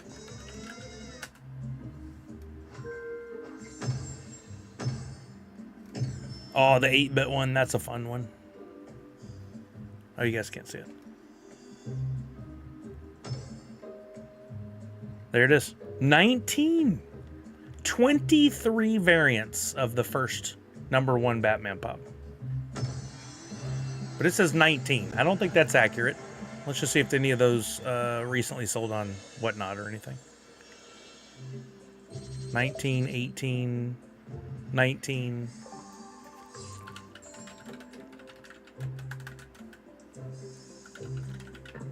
Let's just put Earth.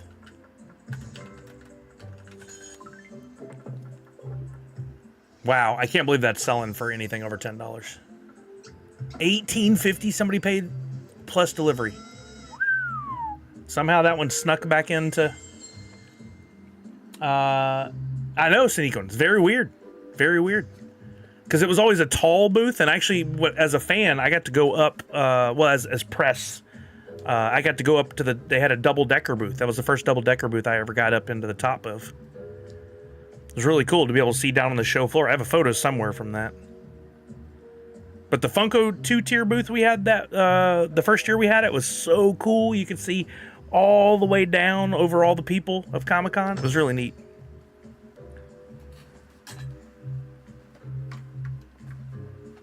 Here it is, 1989 Batman.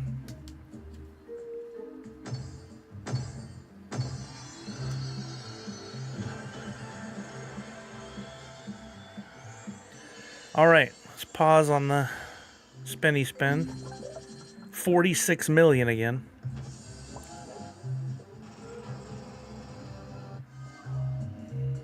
Uh-oh, Tech's bored. Sorry, Tech. Hope you have the block on. He did. Good man. I still get a $500,000 out of that. Crazy. Right, Emo? Oh, that was good times. I get to bring you guys all up there. That was a lot of fun. We were fancy that year. Had that little area to interview people and record. Demo was doing the videos. We had the table set up with Funkoverse. We had What's-Her-Face come on up there that was Winona Earp, and she was also in Letterkenny. We didn't have Letterkenny Pops. I would have loved to have gotten her autograph on one, but...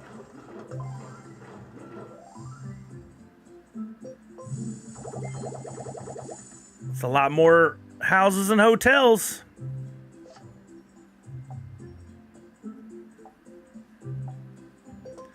All right. Not many spins left here. Batman 1989. Oh, this is the Batman 80 years.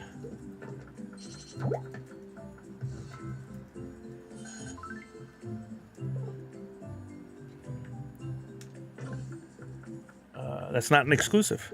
Funko Pop number. Okay, so we're met with this. Now, I would not expect other people to spend this kind of money in here, but just to give you a idea, I've made it through all those levels off the $13.99 I spent yesterday, and because I get reimbursed as part of my deal here, I can make this purchase.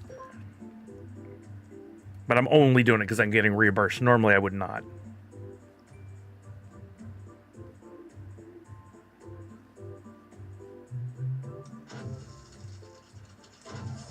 That's just crazy.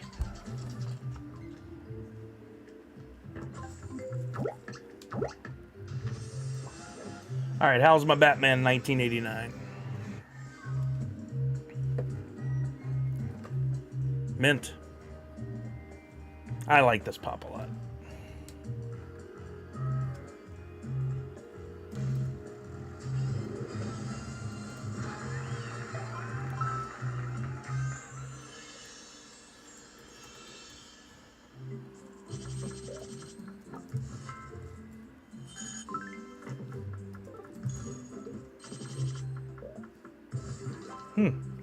Pop number 275.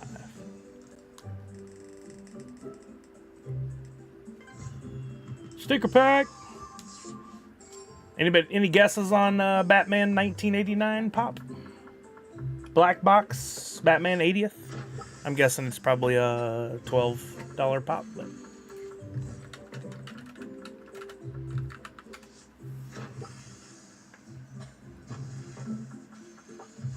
Darth Wacko going high at 23. Oh, I think it's this one. Oh no, that's Biddy. Biddy Pop. Oh, I love that in the old Batmobile. So dope. He's not blood splatter. He's holding the Batarang. That's a side pose punching. That's not it. There it is. With Batarang. 2 variants.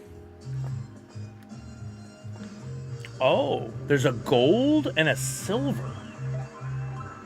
Interesting. The silver is the tougher one to come by. I did not notice. Silver foil, and there's a gold foil version. No gold foil anywhere on there. This one's $16, it says. Batman 1989 pop. 275. $15. Auction, $3.25. Ouch. $5 auction, and that's a Target exclusive. Not auction. Buy it now, $19.99. You see how detrimental those auctions can be? There's some are selling for close to 20. That's 16. I'll start mine at 12. Because even the ones that are selling at 11 come with $8 shipping.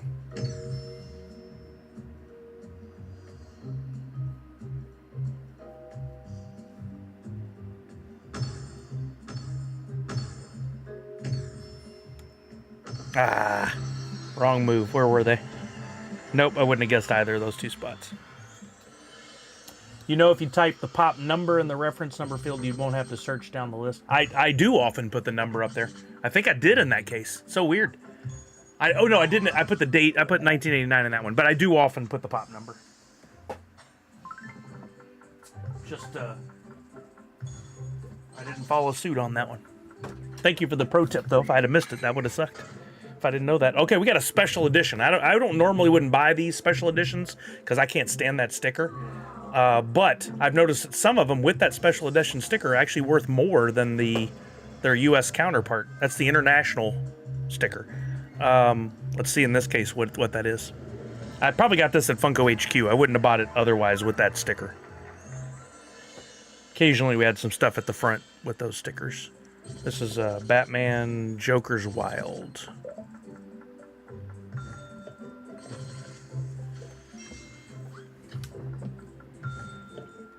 Batman, the Joker's, is that with an apostrophe? The Joker is wild.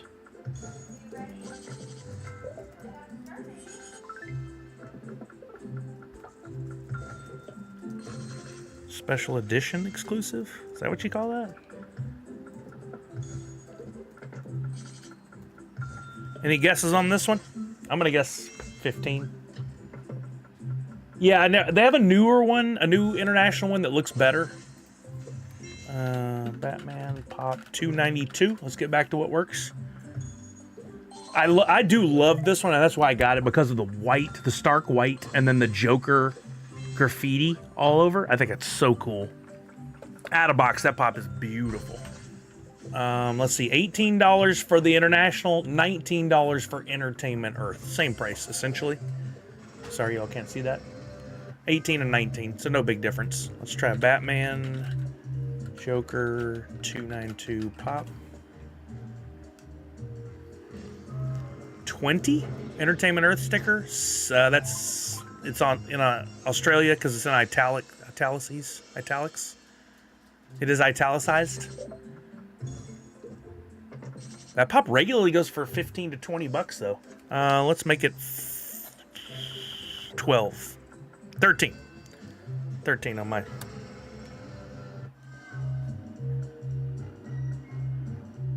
What's the condition? It's a very cool pop. Like, honestly, if I had a good Batman collection, I'd just take this one out of box. No, gold embossing on this one. That other was silver, and I said I hadn't seen gold. The gold was sitting right next to it. Mint condition box.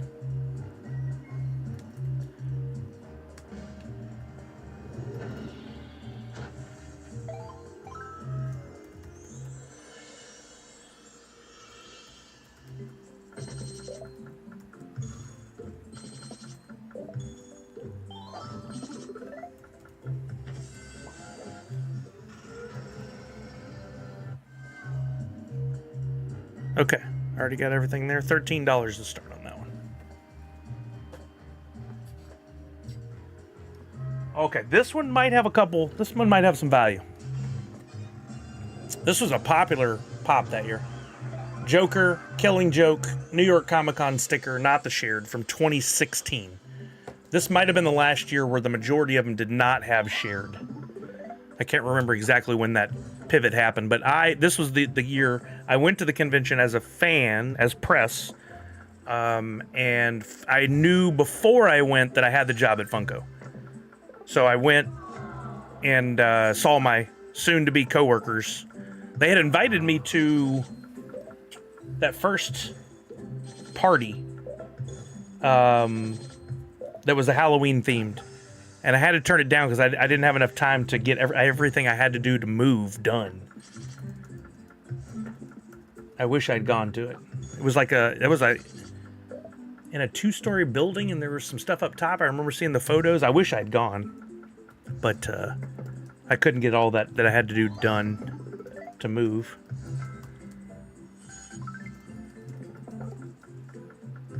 New York Comic Con exclusive 2016 Pop 146. The jail again. And this box, because I got to basically hand pick it, I think is mint. It is. That's a minty box. It's a beauty.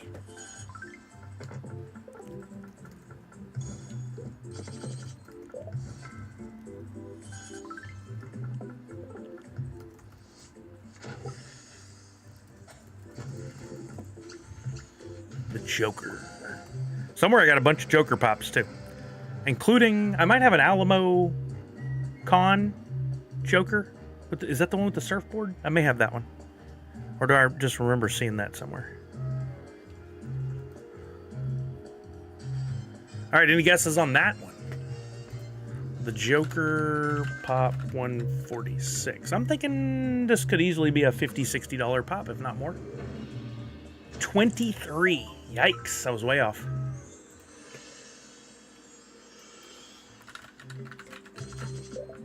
But there was no shared sticker. So this one was a con-only exclusive, but it's somehow in 16,000 collections? That makes no sense. Did they sell it on their website too at that point, but not call it a shared? How did that many people get this? Yeah, Dark Knight Joker, awesome. I don't understand this. I don't know how this many got out if it was a New York Comic Con exclusive. That makes 0 sense. It must have been shared, but they didn't have... Nah, not fakes. Not for this one. No, people don't usually bother to fake things that are worth $20, you know? I think this must have just been when they were still figuring out shared exclusives. I bet they sold this one on their website. 16,000 still seems like awfully big number. Awfully big. But it looks like it can go for 20, pretty average. Recent sales, 22.50, 25, 24. This doesn't really jive with that. Best sales are at 20 for mint, so I'll start it at 12. What a bummer. I was hoping for better.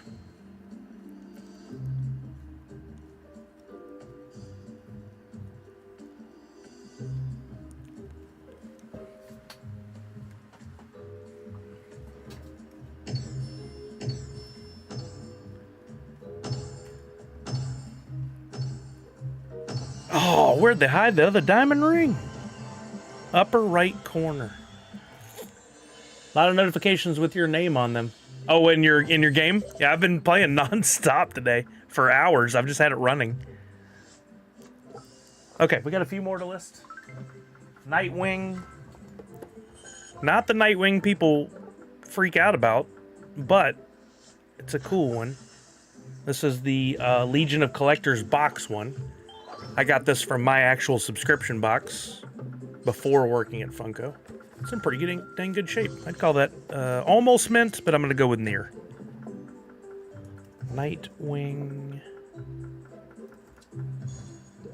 No, this may have been one of the boxes when I first started working there, but I was still getting my subscription box sent to my house. So, Nightwing, Funko Pop, DC Legion of Collectors. We had, this just reminds me, fun behind the scenes thing. We had a list of probably 50 people, maybe more, that got a free DC Legion of Collectors box because they were influencers or whatever. And going to work there, I got to manage the list and for the DC one, and my name was on the list from doing Nerd Foo. So I switched that over to Steve's name, my business partner, and let him get the box for a while. And then I would get a box at HQ. What is that? Something seems wrong here. Funko Pop. I guess that's right. But it was really cool to see like people I knew that were on that list and some that I didn't, and to get to add people to it over time. That was really neat. I enjoyed knowing that we were doing that for people so they could do reviews on the box and stuff. There were some pretty cool names on our... We had a master list of like contacts, celebrities and stuff. There were some pretty cool names on there. I don't think I should divulge any of that, but...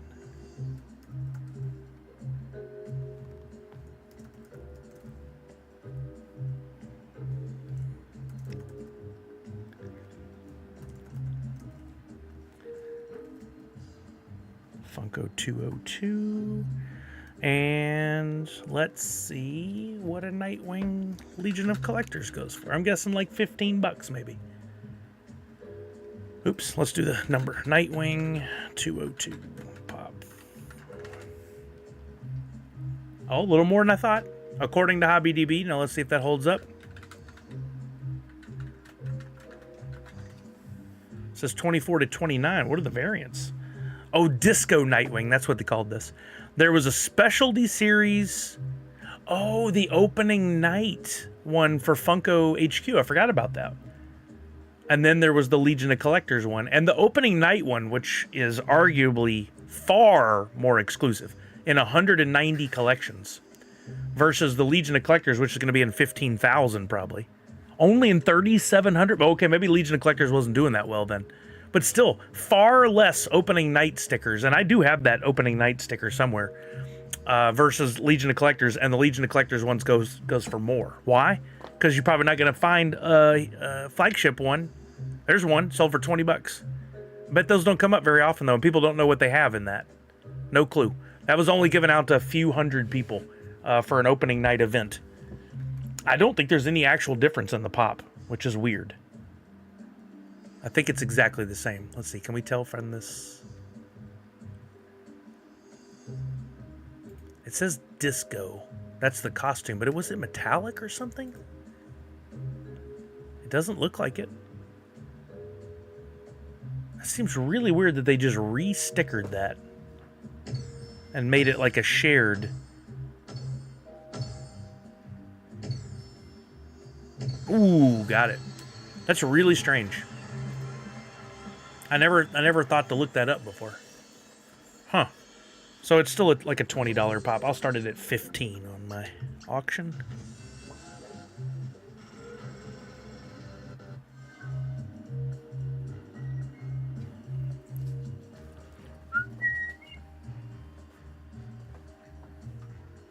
Ooh, Flash. Running pose with the flames coming out of the back. I love this one. Great out-of-box pop. You can see the flames under the feet. It's a great pose from Grant Gustin's WB Arrowverse Flash. Probably not worth much, but a fun pop.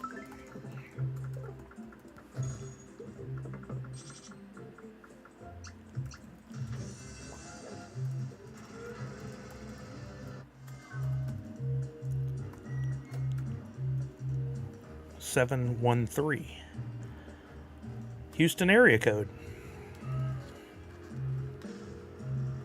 Oh, it was so good, Red Ranger. So the Flash was my favorite of the DC shows. And then I liked... Arrow was good. It was a good staple, but it was a bit heavy. It was a bit slow. Flash was fun, and Legends of Tomorrow. Loved that one. Never finished it. I didn't even watch the last 2 seasons. I was too busy with Funko. I would love to go back and watch it, but it's going to be really hard to watch with the crossover events. They were a lot of fun, but if you got behind on one show, you were hosed, man. I never even saw the big Superman crossover one. I would love to watch that sometime, but it would be really tough to get caught up in my mind to where we were in the universe at that time. I think that was to its detriment. Oh, this is a television one. First one that's not a Heroes.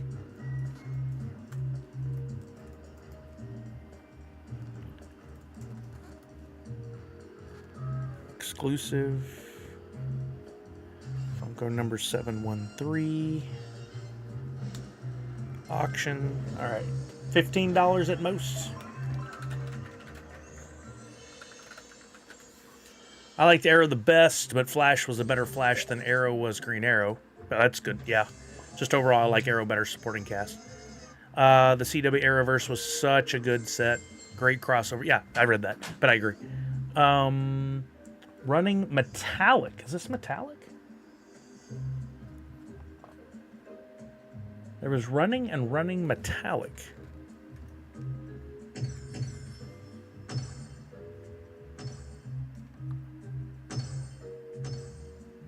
Dang it.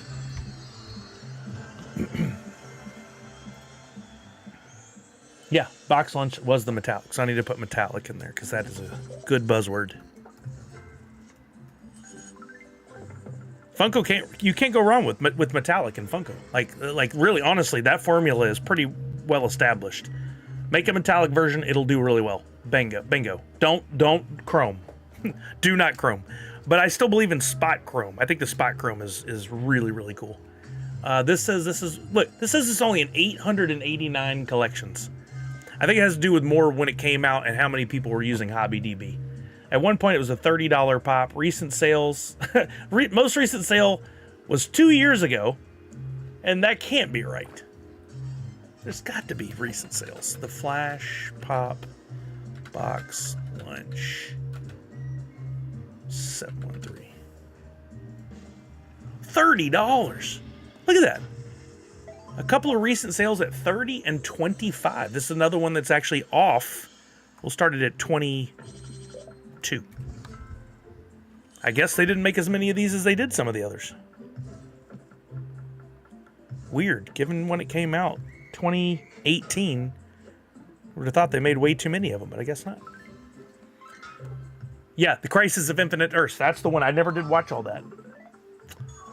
I just rewatched Smallville. Gotta say, I don't think I like that the Arrowverse took away Clark's powers. Huh. I haven't rewatched Smallville I never rewatched it. I just watched it once through. I loved it. I would love to rewatch it again. But that's what, 10 seasons of television? And like the middle three, like 4, 5, 6, or 5, 6, 7, it got a little slow. It got a little rough. Still enjoyed it overall. I met Tom Welling. He was a really nice guy. I have his autograph. That's one of the autograph pops I have. Joker, Death of Family.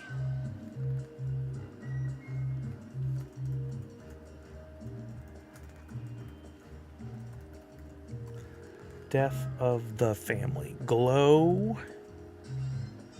Funko Pop. Hot Topic exclusive. Number 273.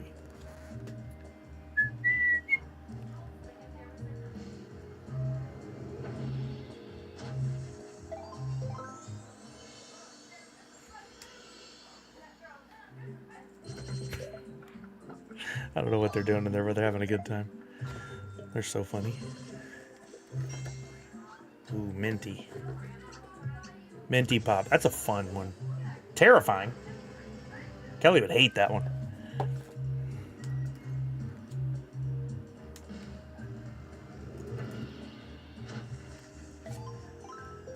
Where are we at on rolls?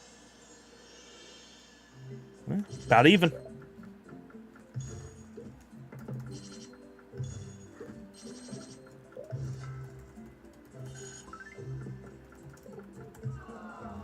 Glows. 273. All right, let's see what this one's worth. The Joker Pop 273. 17 to 26.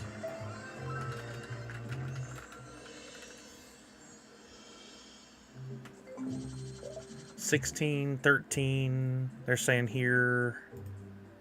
Oh, that is the glow one up top. Whoops, go back. 28. Nope, it's not 28 anymore. Is this one part of a Pop and Tea? Looks like it might have been. You really can't get much for that these days. I'll start it at 9.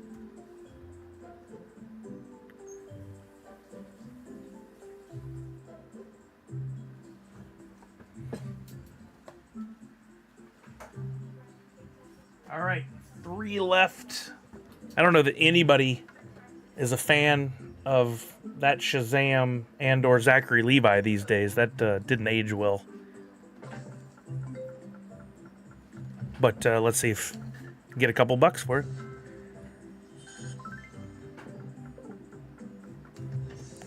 Shazam Funko Pop. That's a glow. Hot Topic. Exclusive number 260. If only we hadn't watched him grow and make the choices he had on the way to becoming Superman. Oh, talking about, yeah. Yeah, Red Ranger, he's kind of gone ultra political and shared some anti-vax and other opinions that didn't sit well with the community.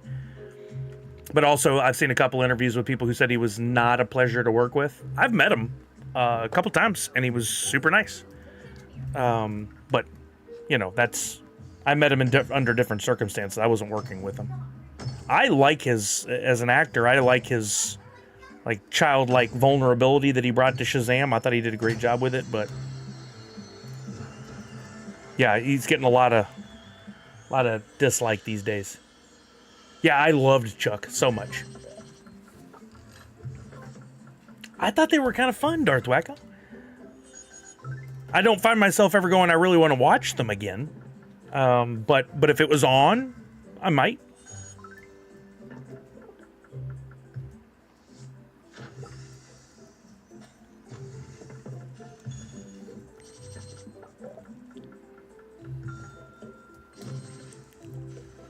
All right, let's see if anybody cares anymore. Shazam. Pop 260. I'm guessing it's like a $12 pop. Glow in the dark, couple variants. Glow in the dark movie, not glow in the dark. So $18 on this, according to this. Shazam. Pop 260 glow.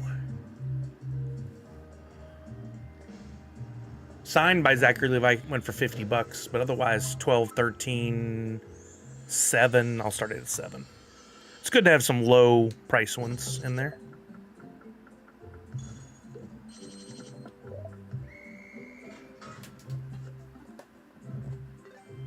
Two more. We've almost done it. That's good. I'm going to need some time to get up and walk around. I've been sitting too long. All right, we got General Zod. I love this one. Such a great character. He was such an a-hole in those movies. He played it perfect. I love they brought him back for Flash. General Zod, Funko Pop, Man of Steel, number 30.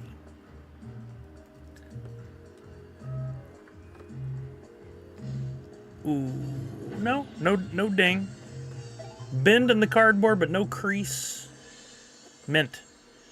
Beautiful.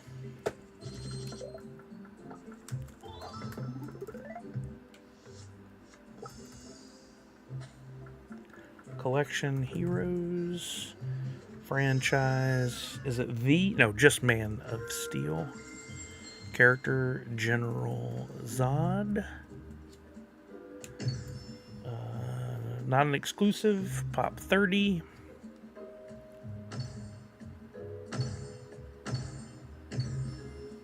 Ooh, dang it. To the right. Nope, I was wrong on that. All across the board.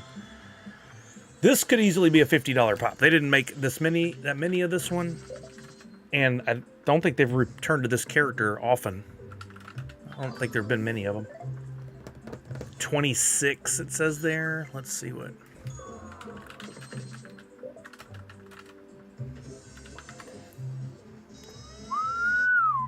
Not a $50 pop. $12.26. It's a big difference. Has to do with the condition of the pop. Wow, this one's all over the board. No two prices are remotely the same. And one sold for $26. Why? Why did it sell for $26?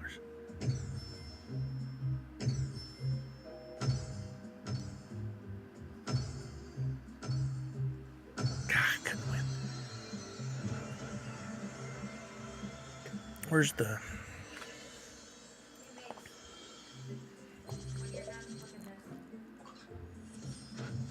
How did they get $26?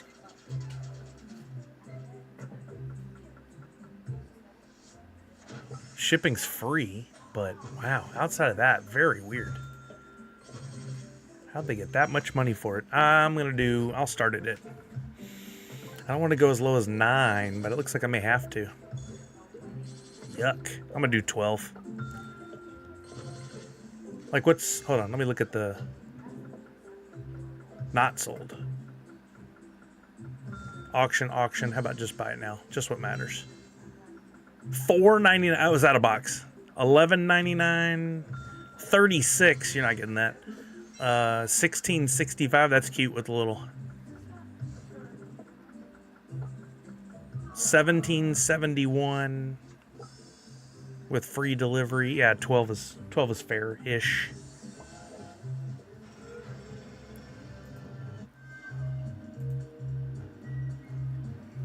Dang, that's disappointing. I thought that was going to be better. One more. Awesome White Lantern Sinestro. It's a White Lantern kind of day. Uno mas. And that should be 25 products listed. Wait a minute. Oh, I left that as buy it now. I wouldn't have found it in the show. Glad I caught that. That's annoying. Okay. This was a lot of work today. White Lantern Sinestro.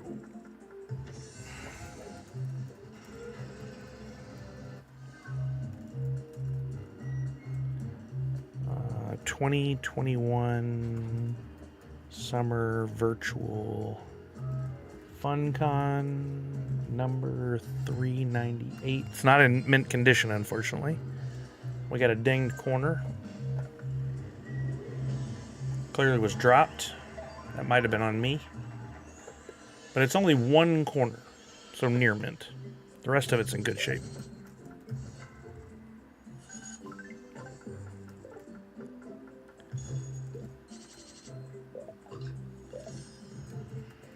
Oh! We can return to some Fantastic Four fun.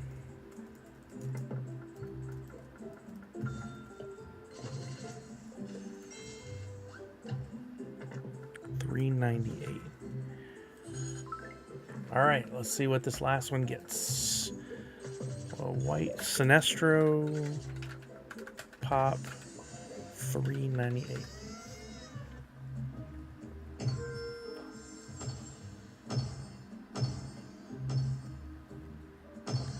Dang. Yep, $10 to $15.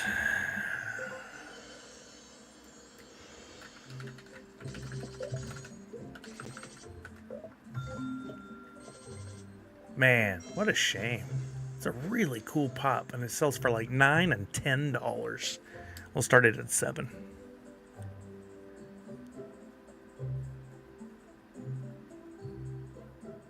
Okay. Bing, bang, boom. They all listed. Whew. That was a lot. You guys got to see the whole process. I'm sorry and you're welcome. Let's finish up some Monopoly, and then I want to get up and I got to list a couple of prizes. That won't take very long, but I got to get up and walk around. It's been too much of this. Let's do some more build. Thank you, Red Ranger. Feels good I didn't waste the day with the girls leaving. I'm using my time wisely. We'll get the auctions done tonight and whatnot, and then I can play some Fortnite or something this evening. I hope it's not shut down because of the event, is it? Is it going to be back online tonight, Chuck? It'd be suck if it was shut down and on one of the only nights where I'm going to play.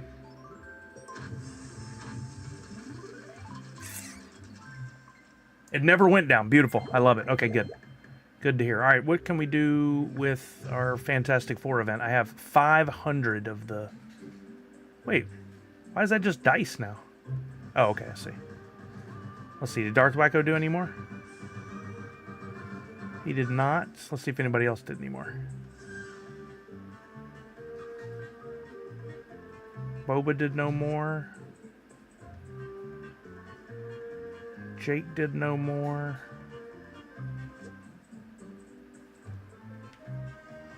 And did Walking Miracle do any more? Nope, I've been on my own today for a while.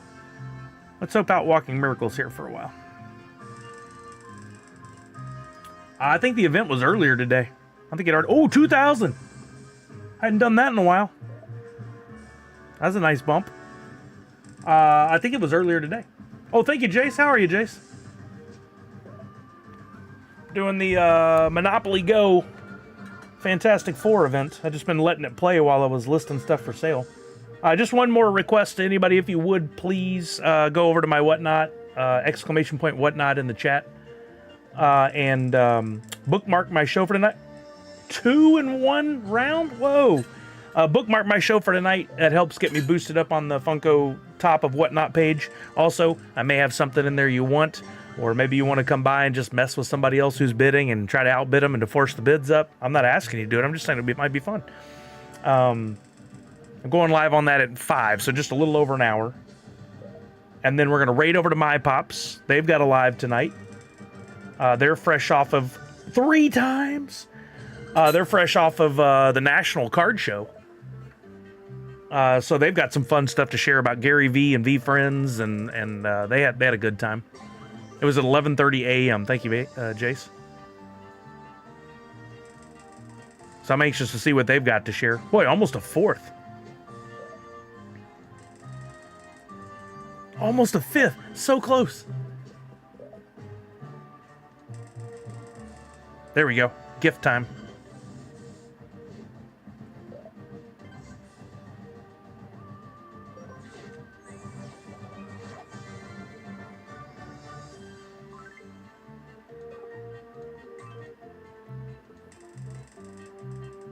Okay, that's a nice way to end it there. One more spin. Yeah, I know Walking Miracle. I've got it up to 2 times 2. I like to slow play it. I don't want it to go too quick, you know? All right, there's a good stopping point. I can stop listening to... Why does it have an 11 next to it? Oh, I see. I can unlock all that I've done there. Yeah, this was fun. I'm glad I got to play more of that. I'll probably keep it going later, maybe even while I'm doing the Whatnot. But I got to get out of here. I got to go do a little walking around, get the feets going. It's been too long sitting. Thank you guys for hanging out with me today. If you want to install Monopoly Go, I'd sure appreciate it. Exclamation point Monopoly Go in the chat. I've got the Whatnot tonight at 5, and then tomorrow and Monday I'm off. We'll be back streaming on Tuesday. We'll get back to NF Tuesday. There'll be a freebie. Maybe by then we've got some updates from Funko on what the next drop might be, but I kind of doubt it. I think we won't hear anything till the end of next week. But it was fun. Thank you for hanging out with me, guys. I appreciate it. Let's see if anybody's on to raid over to... Or, you know, we might go to... Well, let's see who's on. Absolutely, Ali. Thanks for hanging out with me. Yeah, let's raid over to Pop Paragon. He's doing the 3D printing, but also if you jump in there, by virtue, you can be earning and digging for Twitchy Tides, doing that stuff. So let's raid over to him. Yeah, thanks for hanging out, Red Ranger. Thanks, Punked. Let me add some points for you guys. How about 100? There you go. And then we'll raid to Pop Paragon. So you guys go over, hang out. Oh, there's the time. Get your points, do your digging, all that stuff. Remember to wash your hands, check in on somebody you love, make sure they're doing okay, and above all else, most importantly, Nerds Unite. Thank you, everybody. Let's get it going. And peace out. There's a raid inbound. There we go.